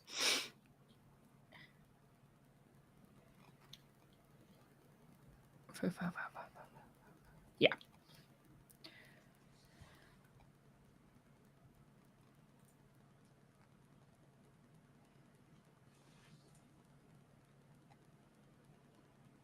Ace. This die. I should go for a different online dice roller. It's another 16. Okay, you know what?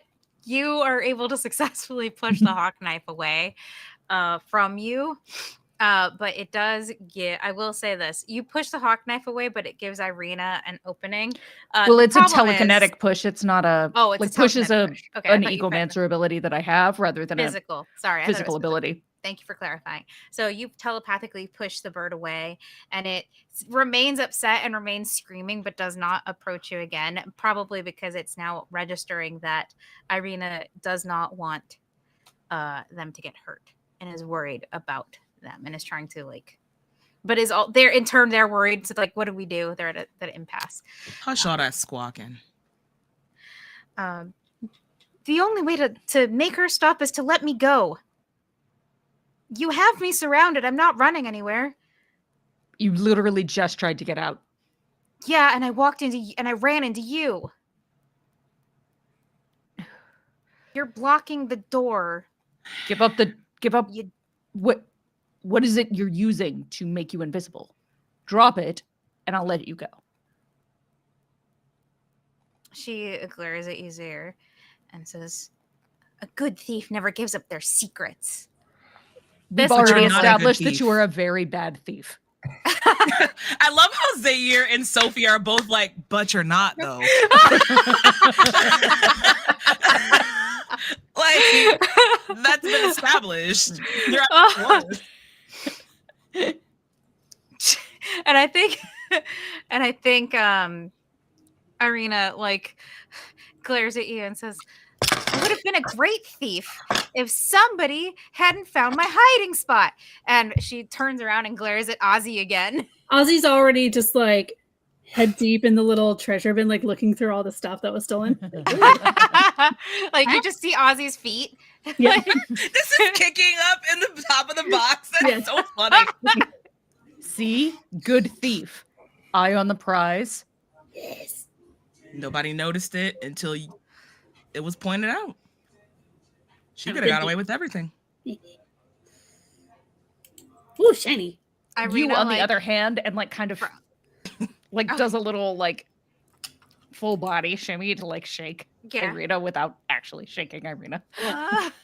She wriggles. She's like, "Oh, let me go." Drop the device. Sophie has their eyes on that damn bird. I'm 1 second, everyone. I know you're panicking, but hold up. I think I got this, and I'll just scan them with the compass.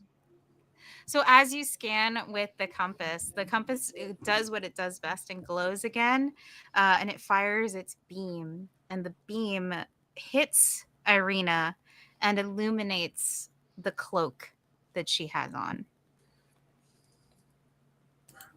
If I may, I got this, and then I'll very gently be just trying to take it off her. So the hawk knife is now coming for you, Ari, because you are attempting to touch Irina. Without So explanation, tired of this bird. mind you. You are gonna have to roll me in this. You are gonna have to roll me a might, unless you want to justify speed for moving quickly. Oh, actually, can I be like, aha, and then cut the clasp of the rope to indicate speed? For speed, you would not be avoiding the attack of the bird, though. That's You a good would be point, you're taking right. damage. Can Como Now step I'll in take the there? hit. Let's go. I'll just roll Sorry. mine. Sorry. Okay. So you're gonna take. So who's doing what now? Because Komu and Ari talked at the same time. Oh, sorry. Go on, Joe. Como would like to step in the way. Of the bird. Get in front of Ari. Okay, so you're gonna do the defense roll. Then you're gonna do the might defense. Ari, you can now do the slash thing that you wanted to do, to slice the cloak off.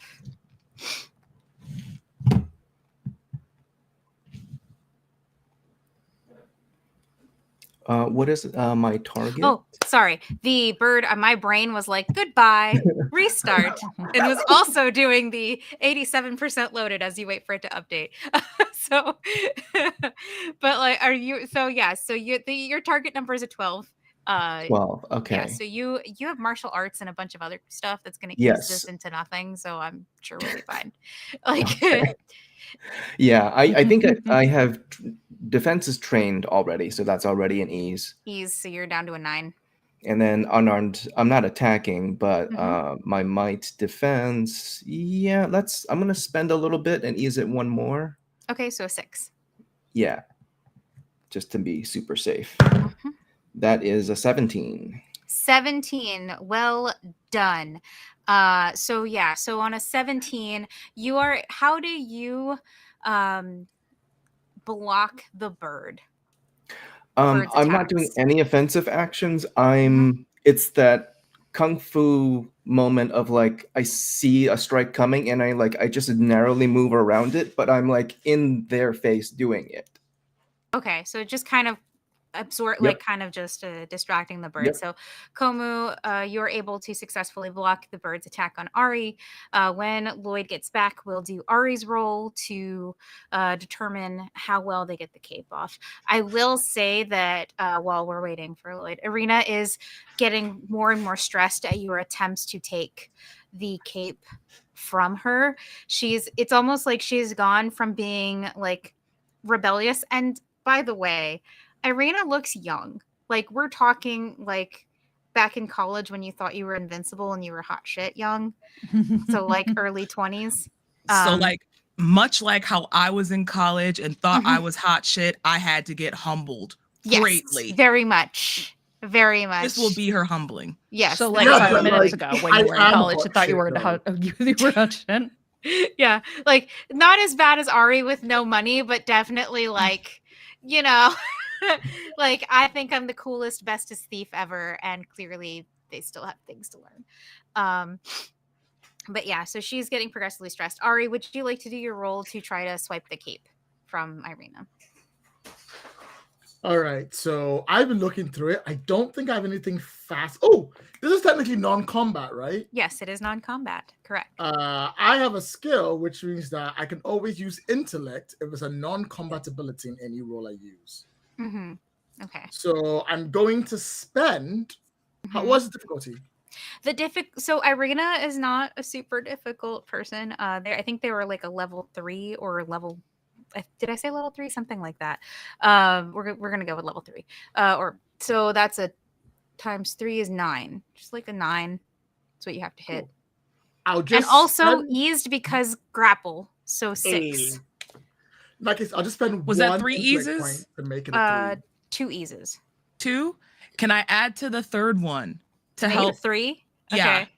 Okay. Yeah, I think Sophie sees that Irina is getting agitated about this cloak in particular. And I don't know, if I was grappled, caught red-handed at the scene of a crime, I think I would be a little less worried about what I was wearing and what actually was going to happen to me. So Sophie just kind of like peeps all of this and looks at it and then it's like, what is up with you in that cloak? Okay. So you now have to hit a 3 or better, Ari, to take the cloak. I rolled a 12. Okay, so you are able to easily remove the cloak from Irina, which before she can even answer your question, she bursts into tears. Ooh. And she's like, "Don't take my cape. That was the only thing my mother gave me." Hold right there. Hold right there. I know this is probably important to you, but I feel like I should explain what this possibly is. This is a treasure of rule. Do you know about Darkwater? Yes. My mom told me stories. She was on a ship when the dark water attacked them. Mine too. She blinks at you, Sophie. What was the name of the ship? I totally know this as a point of my backstory, 100%. Fine, you're fine. I totally know the name of this ship. I say the name of the ship. That's how that works. I'm the GM. I'm like Googling names for ships. Not the Dagron's Maw. Nothing with the word Dagron in it. Thank you. But oh geez.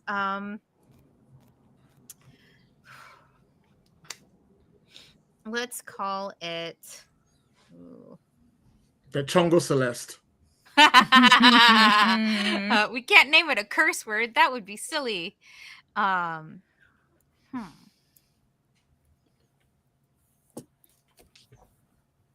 thinking of I was like, oh man, we put so much thought into all the other names. let's call it the dusk time of day, or twilight. What sounds better? Twilight. Dusk like- is fun. Yeah, twilight sounds like the. Oh no, yeah, dusk. What? Twilight dusk. Neither. That sounds awful. So daytime. Ooh. The dust cutter. The dusk cutter. Okay, we'll call Very it that. nice. Yes. That's the name I say. My mom was on the same ship. She was one of the survivors. So was mine. Did she? I'm get sorry about sick? punching you in the head, by the way. I know that kind of hurt. You can see the bruise, like on. Yeah, it's like I imagine it's like a fat knot that's just like there's- sitting right on the it's side. bruised, yeah. Like cartoony, because it's Saturday morning cartoon. But yeah, Still she, seeing birds tweeting, stars circling around their head and whatnot. My bad. she kind of goes slack in your arms there, and she's like, but did she get sick afterwards too? One I never saw again. The other one got pretty sick for a bit. Survived, but the remainders are different. Not like how they were before. My mom didn't make it after she got sick. My dad's pretty talented healing wise. She like sniffs. There's like a loud sniff of. The cape was the thing that she gave me. She said it would protect me if anyone wanted to hurt me. And I have Pearl too. And you can hear like Pearl is like in the corner still, like with fighting with Komu still, like they're still going at it. Like I think Sophie like takes a knee in front of her Mhm. and like kind of like gestures to Zaire to let them go and There's goes like, oh, there's now a crying female in my arms. awkward. Get it away. Yeah. And I She think like stumbles forward in front of you, Sophie. Sophie raises up both of their hands in front of their face and tells her to make a fist. She does what you ask and makes a fist. Makes Put a all fist. of your weight and all of your strength behind your throw. Hit any hand. Go. She goes to hit your hand, and again, she's she's a level 3, so this is like, and this is unarmed regular, so 2 points of damage. If you want to roll a defense roll about it, so I'll take the 2. It's fine. so you autofill it. You hit. You feel her like as instructed. She hits one of your hands. That is all you need. We don't run. You are built from pirate stock. We face forward. We never run back and we never hide. All you need are these. You don't need a cloak. Arena sniffs and like wipes her nose with like a fist. So, and she nods. Okay. But are you going to turn me into the Prime Minister and his guards? No, I don't think so. Just get away from here and remember what I said. My cloak. I got this one. Sophie just lets Ari finish, steps back. I'm going to let you finish. Irene, Dark Water is the thing that took your mom, right? Mm-hmm. I tried to take my mom to a long time ago. And my mom got away because she's a badass. But also she told me that no matter what happens, if I can make sure that never happens to anyone again, I should give it a shot. I would like to borrow your cloak to stop Darkwater forever. When it's done and I don't need it anymore, if it's still here, I can bring it to you. And if it's not, I will personally get you something from your mom if you ask me to. I don't know where I'll find it, but I'll look for it. I'll figure it out. I'll go diving to find the ship was lost on or something. But I promise you, I'll get this back to you. You have it on a word of Adulto Ren. She looks down at the cape and she says, can I keep the brooch at least? Hang on. And just for the record, by the way, so nobody thinks I'm pulling a GM move and taking the real treasure role, the brooch is actually not the magical thing here. The cape is the magical thing. So I did not think that you were being that type of GM. Okay. At all. No, I didn't. I figured that it was just an adornment I was that like, kept it on her. Yeah, it's not of that deal. deep. So. Yeah. Okay. Yeah. There you go. She takes it. She's like, that's enough. We'll bring it back. I'll bring it back. I promise. Oh, And if I okay. can't bring it back, I'll find a way to replace it. Okay. And she nods and like, and Como, are you still fighting with Pearl? Like at this I'm point? not fighting. I'm like distracting, moving, like using Okay. footwork only. Yeah. I'm just, when I say fighting, I mean very Yeah, cartoony, yeah. like still. Yeah. And I think what happens here, Komu, is Pearl disengages and flies over to Irina, and you can see that Pearl loves Irina very much. Like she does the thing where she like the bird thing where like the bird rubs its head against you, and the razory feathers don't seem to affect Irina either. It seems like the really dangerous parts of the hawk knife are on the wings. Yeah. Like when it attacks you with its wings, but like its head and its neck seem like they're normal soft feathers. Even though they don't look like, they all have the same kind of look, but the parts that actually hurt are on the wings. And she looks back at all of you and says, thank you for not turning me in. Yeah. Just tell your friend over there the next time they cut my face, I'm frying them. Literally. I feel maybe we shouldn't go in with that. You know what? You got it, Sophie. Pearl snorts, and Zaire and Ari both hear, I'd like to see you try. And then she definitely won't do it again. We're just going to take these back and give them back to the owners, right, everyone? So Irina, I will say, Irina is gone. She leaves after that. So if you're going to take that back to the owners, I will say this for you, Ari. Your compass begins to glow again. Wait, what? And as before, the light splits in two. One hits the cape, and the other one hits the bag with all of the treasures in it. The one that Ozzy's digging through. Yes, the one that Ozzy's digging through. Her pockets might look a little fuller than they did a few minutes ago. There is a really big object in that treasure bag. And I'm Ozzy, like, sorry, Ozzy, do mind me 1 second. I know. you pull out a shield. It is a tower shield, I believe is the shape I'm going for. It looks like it's not so big that it would because some tower shields can be as tall as a man, so they're a normal sized person, or a tall person rather. But this is more like enough to cover like a torso.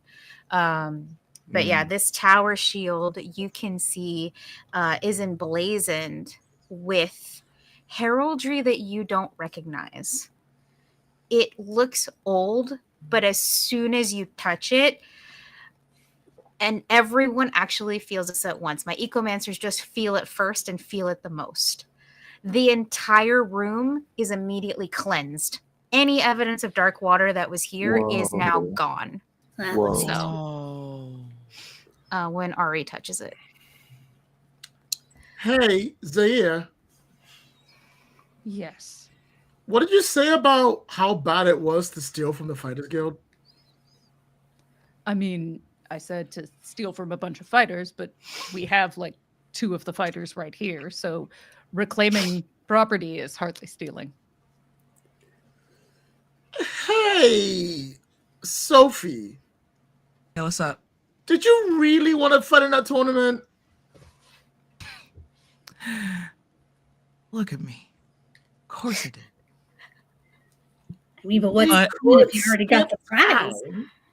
But if we can't fight in this one, I guess I'll just punch other people on the way to the next Eternal one. Torment. I'm gonna walk over to Ari. Brother Blackheart will not stop chasing you. I need to face him here. The tournament's not actually going to stop the Blackheart from chasing us anyway. Fair point. Just In the as a ring, point of I'll order have him at a that, like, disadvantage.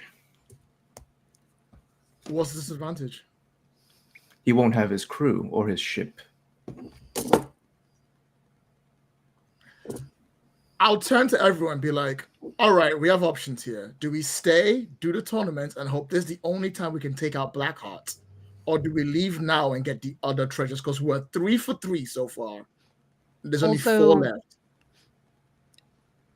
he's currently pumped up on power from a Dark Disciple. Oh, yeah. Oh, that's right. I was And we hoping you can't guys take- wouldn't remember that, actually. And I we know can't you were. take the I know you were. shield Thank you, into Pooja. fight with us. I mean, I'm just saying that, like, there's literally no reason to fight Brother Blackheart in this, like, tournament in which no one can fight to the death without getting thrown in jail, and then also still have him be souped up on supernatural steroids, and What do you then mean? also have him chase us.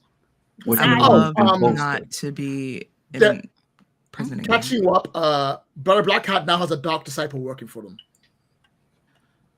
Oh, A dark disciple that uses black water, Yes. like the one that accosted me. Is that that's what you were hit with? I relayed the explain. story. Komu, you can actually also show the remnants of the Yeah. dark water veins Hmm. that they're fading, but they haven't Yep. fully faded yet. Yep. To everyone there as well. By the teeth of Multus. Okay. It took everything to resist. If Blackheart's been bolstered by something like this, then maybe we run.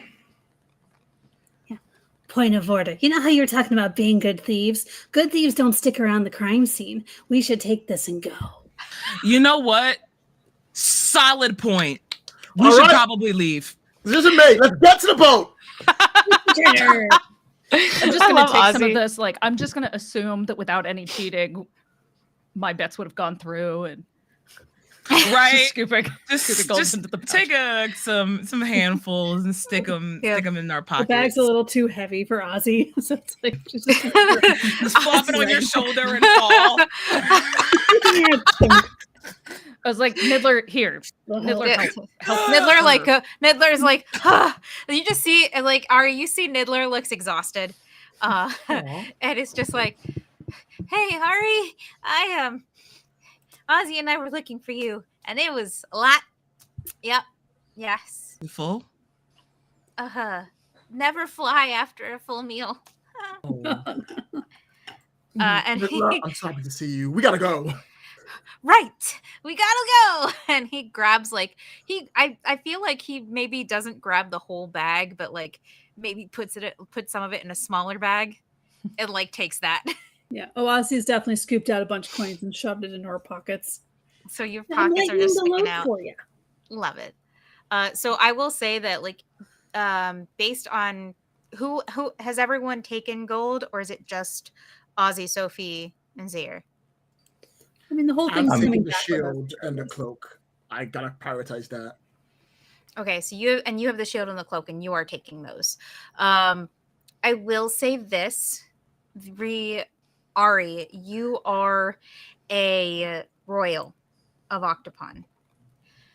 If Wait, you what? take the prize for this island, you will be creating a political situation that your parents will then have to resolve. Because you are essentially pissing off another country because this is their festival. Awkward. Give it here. We can take the treasure of rule, but we shouldn't take all of the rest. We didn't take all of the rest. We just took what we could carry. Yeah. Yes, Sophie? I'm not royal, so it doesn't matter if I take anything or not. But you recently got in it's trouble awkward. with Ari, so you are connected to Ari, which means the fallout will still come back to Ari. I don't want to hear my dad's mouth again. And they about know where always you in work. trouble. It'll be really awkward. Sophie starts stomping and is like, I don't want him to deal with this crap. No one again." actually knows that it's us. If we just leave, Quietly. They will know it's us. I just decked a kid. And Sophie just starts emptying out their pockets of all the gold. Like, Just so upset and mad about it. Can't ever have Well, hold on anything. a second. I can't fight. I can't win money. Niddler pipes up as you're like grumbling and says, have you tried winning it fair and square? I mean, you and Komu are pretty scary. We just And- talked about this, Niddler. Well, I was going to say Ozzy's also pretty clever, so if we wanted to put fair and square in quotes, that also works too. I mean, there's was- literally no fair and square when one of the contestants is souped up on magic. I got cut in the face. I feel like that's enough. And Sophie digs back in with grabs like 2 pieces and sticks it in their pocket. That's my Okay. compensation. That's fair. yeah, and that cloak you got, doesn't that make you invisible? Can't you just hide? Ozzy Hide once the again, the shield. voice of reason. See, I'm the smart one of the group. Way to I'm the go, brains of this Ozzy. operation. You should listen to me. Sophie gives you a high five. Way to go. Yeah. Mm. I was like, I just cannot with all of these. Idiots. This is You why like it. it was just easier with the pirates, and we did the thing, and then we left. So let's do that.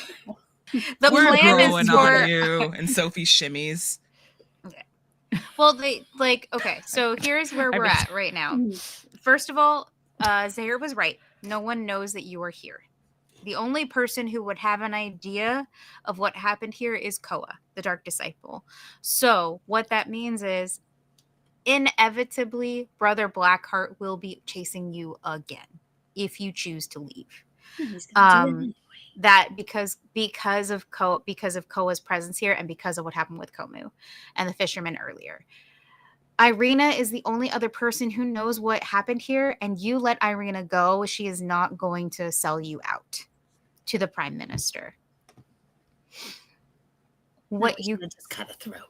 so if you were to choose to leave now and conceal yourselves or conceal the treasures of rule, because the cape can go around a body or it can go around an object. It's a piece of fabric. Then you might be able to get out of this and claim that maybe someone took the prize, or however you want to handle that diplomatically. The potential for a diplomatic incident is still there because the shield was a prize for this massive festival that is put on in this country. So, But most of the shield itself was just part of the overall treasure, right? Right. It wasn't the main treasure. it was the thing that the prime minister was going to show off to entice the fighters to do their best. So, But while like it the wasn't rest of the treasure is It's Right. poor there. fighters. Money While it- enough is.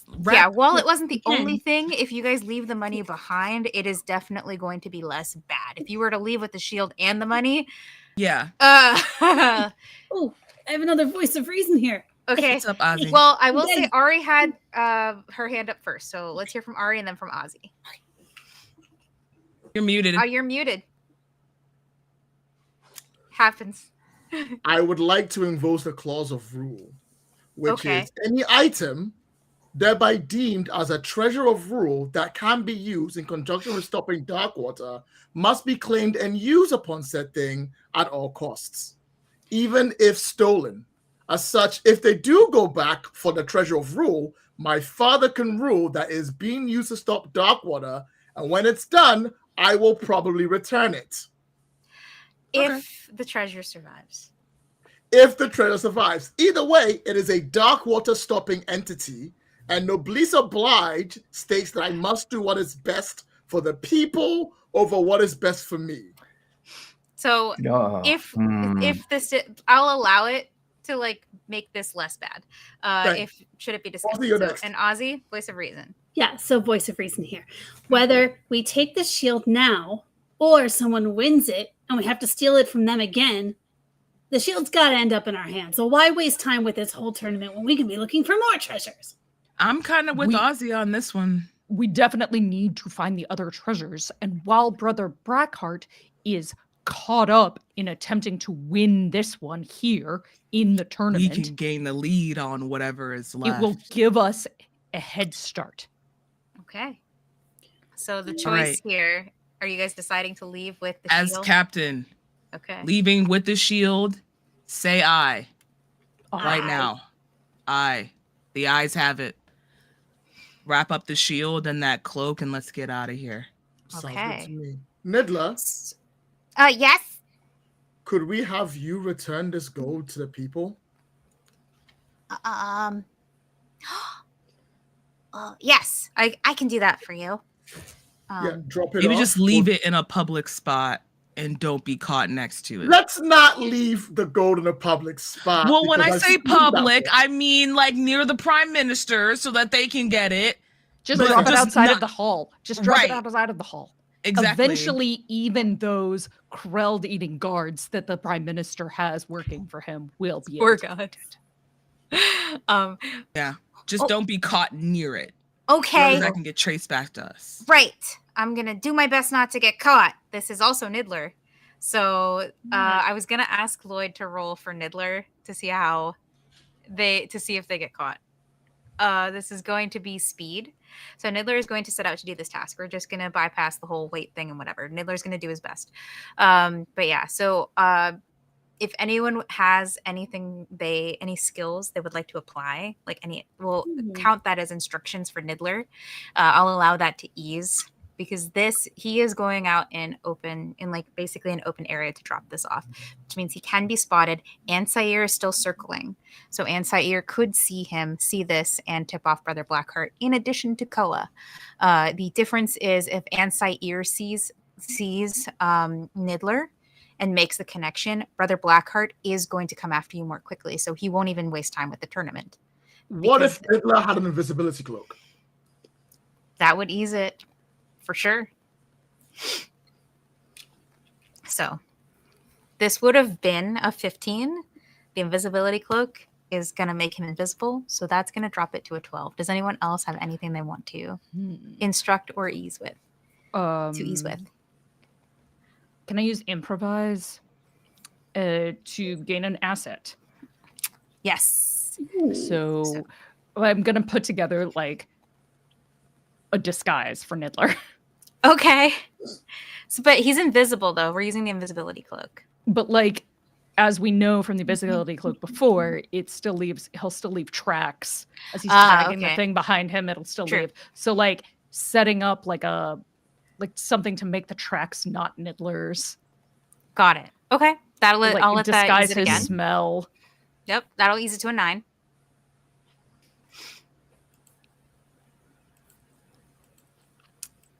Going once, going twice. Can we make a distraction somehow? You can also do that. I feel like Ozzy would be great at that, actually.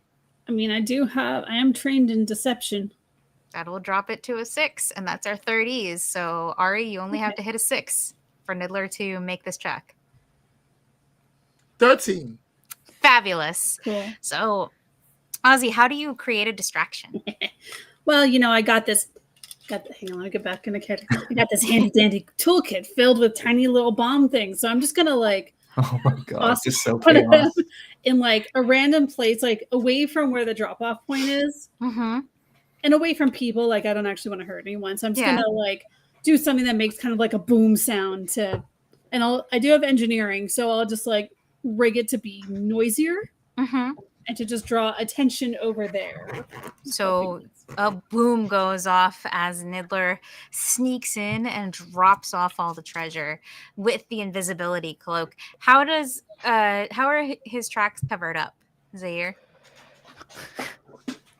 Niddler has pretty distinct like claws, Mm-hmm. but Three-pronged using claws, like pieces of the broken door, I actually like lash some like pieces of wood to the bottom of his feet and make It's Birkenstock. what essentially is like Sandals. like a combination sandal dirt ski. Okay. So So the works. tracks actually end up looking kind of like wagon Mhm. tracks Okay. instead of monkey break Yeah. tracks. Yes, fantastic. So the pot of gold for the tournament and all of the basically the pot that the fighters were going to win is returned in its entirety. The prime minister does send his guards out to look for the missing treasure that he had found, but ends up ultimately having to use something else as the grand prize because it is missing. The guards are unable to find it. The fighting tournament begins without issue, and all of you are make your way back to the Aurora as quickly as you can. Have we taken any of the coinage with us? That was 5 years pay. I'm definitely taking my coin back that I put in the betting pools. It wasn't a real betting pool. I will let you So take your bets back if you Yeah. Oh, Ozzy's just taking like 2 handfuls and shoving in her pocket. She doesn't Okay, care. cool. I am a dishonorable pirate. want. We'll just say that they it's most of it. Not enough has gone missing to cause an incident for Ari.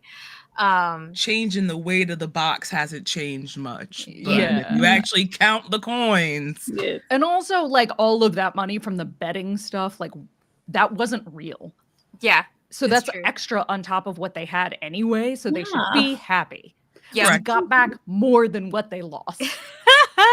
So yeah, Fair. so you guys are good in that respect. We'll call it good. Niddler meets you guys at the ship, and I will say this: what's the marching order here? How are we walking towards the ship? Sophie, you're muted. Crap. I was saying Sophie's taking point. So Sophie's taking point. We'll just be in the middle somewhere. Ozzy's in the middle. Komu, Come in the second. rear. rear. You're second. Yeah, I'll be right behind Ari. Okay, just so you're in right case- behind Ari. Anyone get some ideas about going back? Okay. And as you arrive in the docks and you begin to board the Aurora, you all are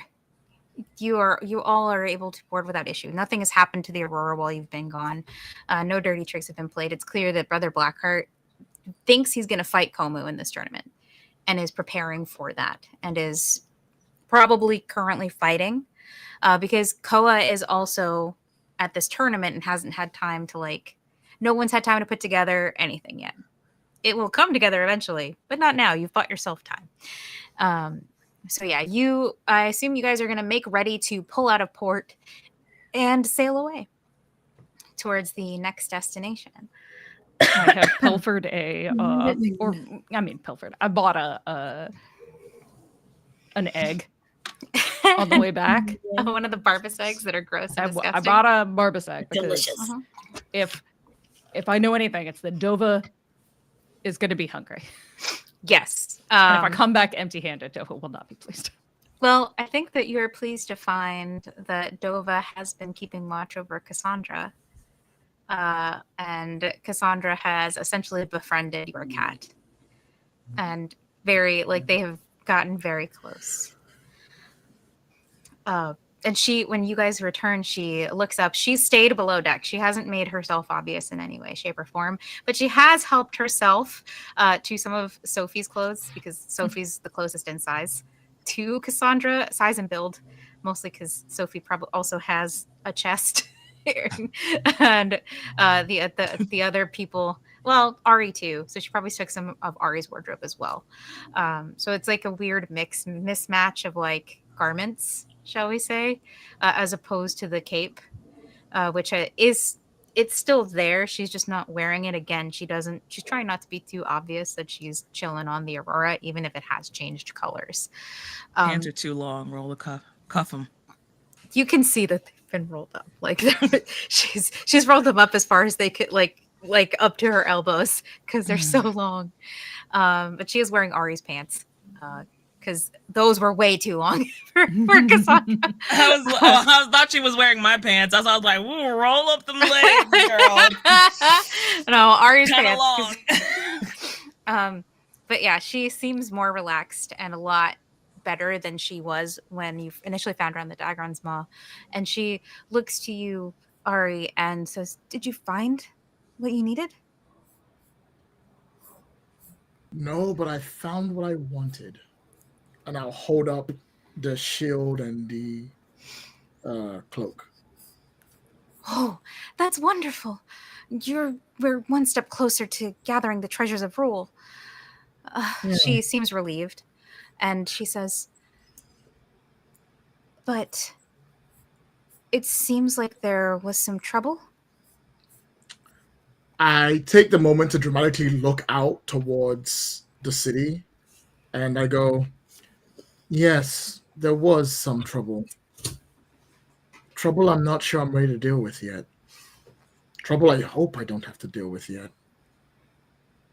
Well, as the crown princess, you might. If you were able to get that, anyway. Hey. Thank you for being you.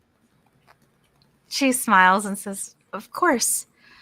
I should also warn you, your brother is on his way towards the last treasure. Or, well, not the last treasure. Not the last treasure, actually. She says towards the next treasure. I miscounted. Well, we gotta hurry up. Yeah. She nods. Kev, I think his name is Kevdan, right? Yeah. Yes, Prince Kevdan is sailing towards where he thinks it's located. I think he might have found a way to locate the treasures." Now that's cheating. She looks at your compass. Right. I'm like, I completely just acknowledge any of that. Yep, that's definitely cheating. Wouldn't catch me doing that. Nope. Well, I have to warn you, he's heading for dark water. Then we gotta get it before he does. She nods. I hope you're ready. For what? Well, she actually coaxes you on deck and puts the compass in your hand and has you hold it up. And as you do, the beam points out, this time to the west. And she says, "That direction is where we're going. To my island. The island of the Espers.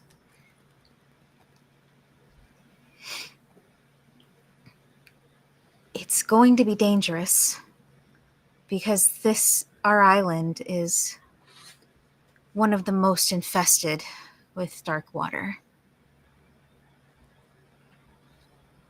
You might need the treasures that you have so far." And presumably, I'm going to ask the table here. Have you all taken up various stations around the ship? Are you relaxing? What's going on? You know, Sophie is at the helm of the ship, steering. Where a captain of a ship would be found, that's where Sophie is. Okay. I think Ozzy's helping her, as you know. I am also a sailor, technically, just not as experienced in physical sailing. So you're Yeah, I'm getting the not gonna ship ready rel- to leave. Yeah, Yeah. yeah. I'm not going to relax until we're well away from here. There's still Valid. the Acer flying around. Yeah, I want to make sure we don't get caught. for sure. Okay. And I think I was trying to count how many episodes we have left because there's things that I can do here, but I don't want to do them too soon. So I think because this is only episode 6 and we have 6 episodes left, she looks at you, Ari, and motions out to Sophie. And then where is Komu? Komu's on the deck. He's tying knots and doing rigging, but something happens that has never happened before. He realizes he's tied the knot incorrectly. He's distracted. He looks down at his hands. The veins have subsided, but what he went through has shaken him. He reties the knot. Both Ari and Komu have been scarred by their encounter with the Dark Disciple. Because Ari, you still haven't addressed the emotional issues of what happened with your sister. But I think that Cassandra takes your hand and closes it over the compass and says, "Don't forget, they're your crew, and you should value them. I have an idea." And she leans in close and whispers in your ear. And we're going to do a quick time skip towards you guys. You guys are able to pull out to sea without incident. No one follows you. No one chases you. But while you're at sea, it's not a short trip to the island of the Espers. And we will let you roll recovery rolls here during this journey because it's long enough for that, but that's not the purpose of this scene. So just put a pin in that for now. What happens is Cassandra's plan, Ari, is to basically create a mini fighting ring for Komu and Sophie. And she has jokingly made bets with Zaire and not with Zaire and Ozzy as to who will win. And we see a scene of Komu and Sophie facing each other again, as they did once before. Only this time, nothing is going to stop you from fighting. I love you, Cassandra. So Needed that. yeah, so we can end it here and start with your fight and see the start with your fight in the next episode. But I wanted to give you both that because I know how much that means to you. So So we see Komu on one side, dramatically lit by these torches and this makeshift ring. And we see Sophie on the other, getting ready, also dramatically lit by the torches. And Ari, you have if you would like to start the tournament, however you want to start it, we'll end on that line. Ladies and gentlemen, boys and girls, everyone get together for the fight of the century. We have 2 people who have been dying to go up against each other for the times I've known them. It's going to be a bloodbath. It's going to be a massacre. It's going to be high on the betting range. I personally have about whatever they call money and gold on one of them. You don't know who, but I'm biased. Ladies and gentlemen, begin! And we cut from that and end this adventure, this episode rather, not the So adventure, and great. end this episode of Pirates of Dark Water. Thank you so much for joining us, and thank you. I'd like to thank our wonderful chat mods for their hard work. Thank you, chat mods. And as always, thank you to our amazing Patreons who keep us ad-free and independent. As I said before, I cannot tell this story alone. I am able to do it with the privilege of having these wonderful storytellers at my table, and I would be remiss in not letting you remind people who you are and tell them where to find you. Starting with the wonderful, the always angry Zaire. Hi, I'm Pooja. I don't use pronouns. You can find me on the internet as Forgotten Saves. If you want to hear me play more TTRPGs, you can find me on Sundays as I play the astonishing martial sorcerer Ezde Para, your friendly neighborhood Thembo, in our Astral Circus game on Happy Jacks RPG. You can also find me on the Happy Jacks back catalog or as part of Queen Court's Games Mekong, a Southeast Asian mech space opera, which was a hell of a lot of fun and a hell of a lot of emotions.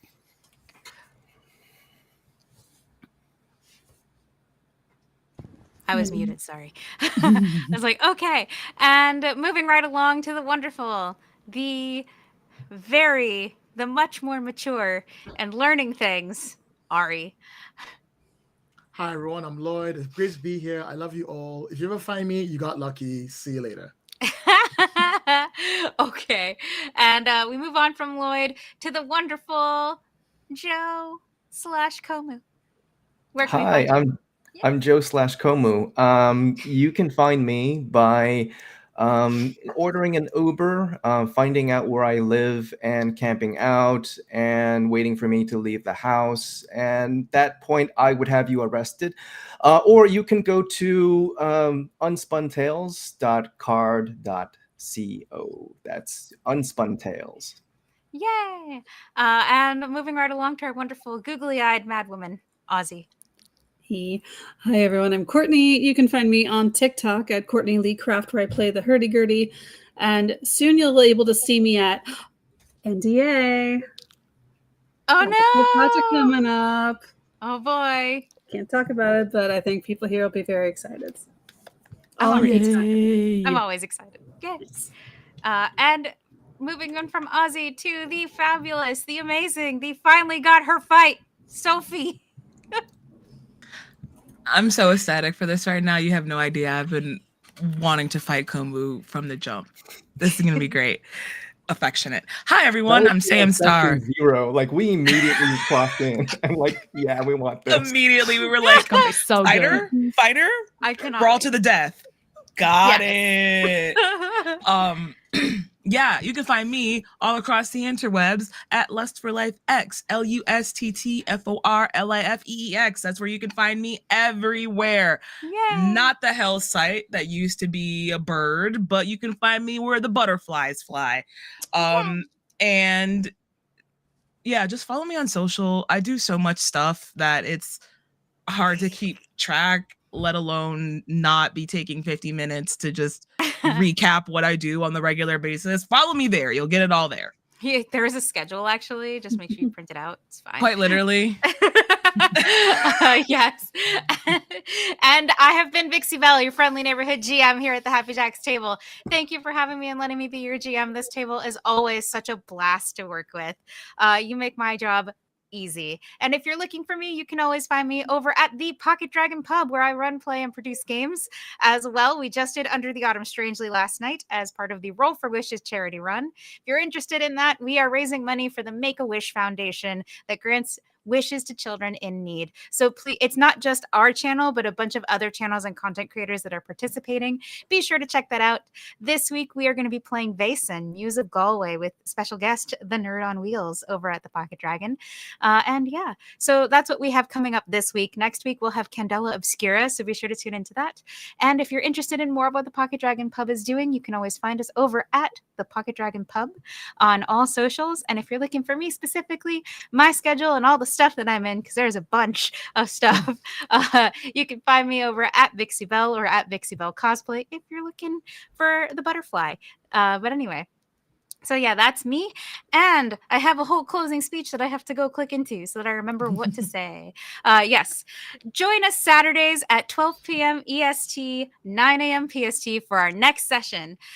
If you want to catch up on past episodes, visit happyjacks.org/Pirates of Dark Water. And if you want to find all of the other APs on the Happy Jacks network, visit happyjacks.org. And I would be remiss if I didn't invite you to join us next week for more high adventure with not next week. Not next week. Next week's a skip. I was literally just putting it in the chat. I was like, wait a second, are we off next week? Dang it. I forgot. 2 of us are out of town next week. I'm going to try it again. That was a great dress rehearsal. Thank you for being here. Join us in 2 weeks for the next for more high adventure with the new Pirates of Dark Water. Nailed it. Bravo. Bye. Bye, everyone.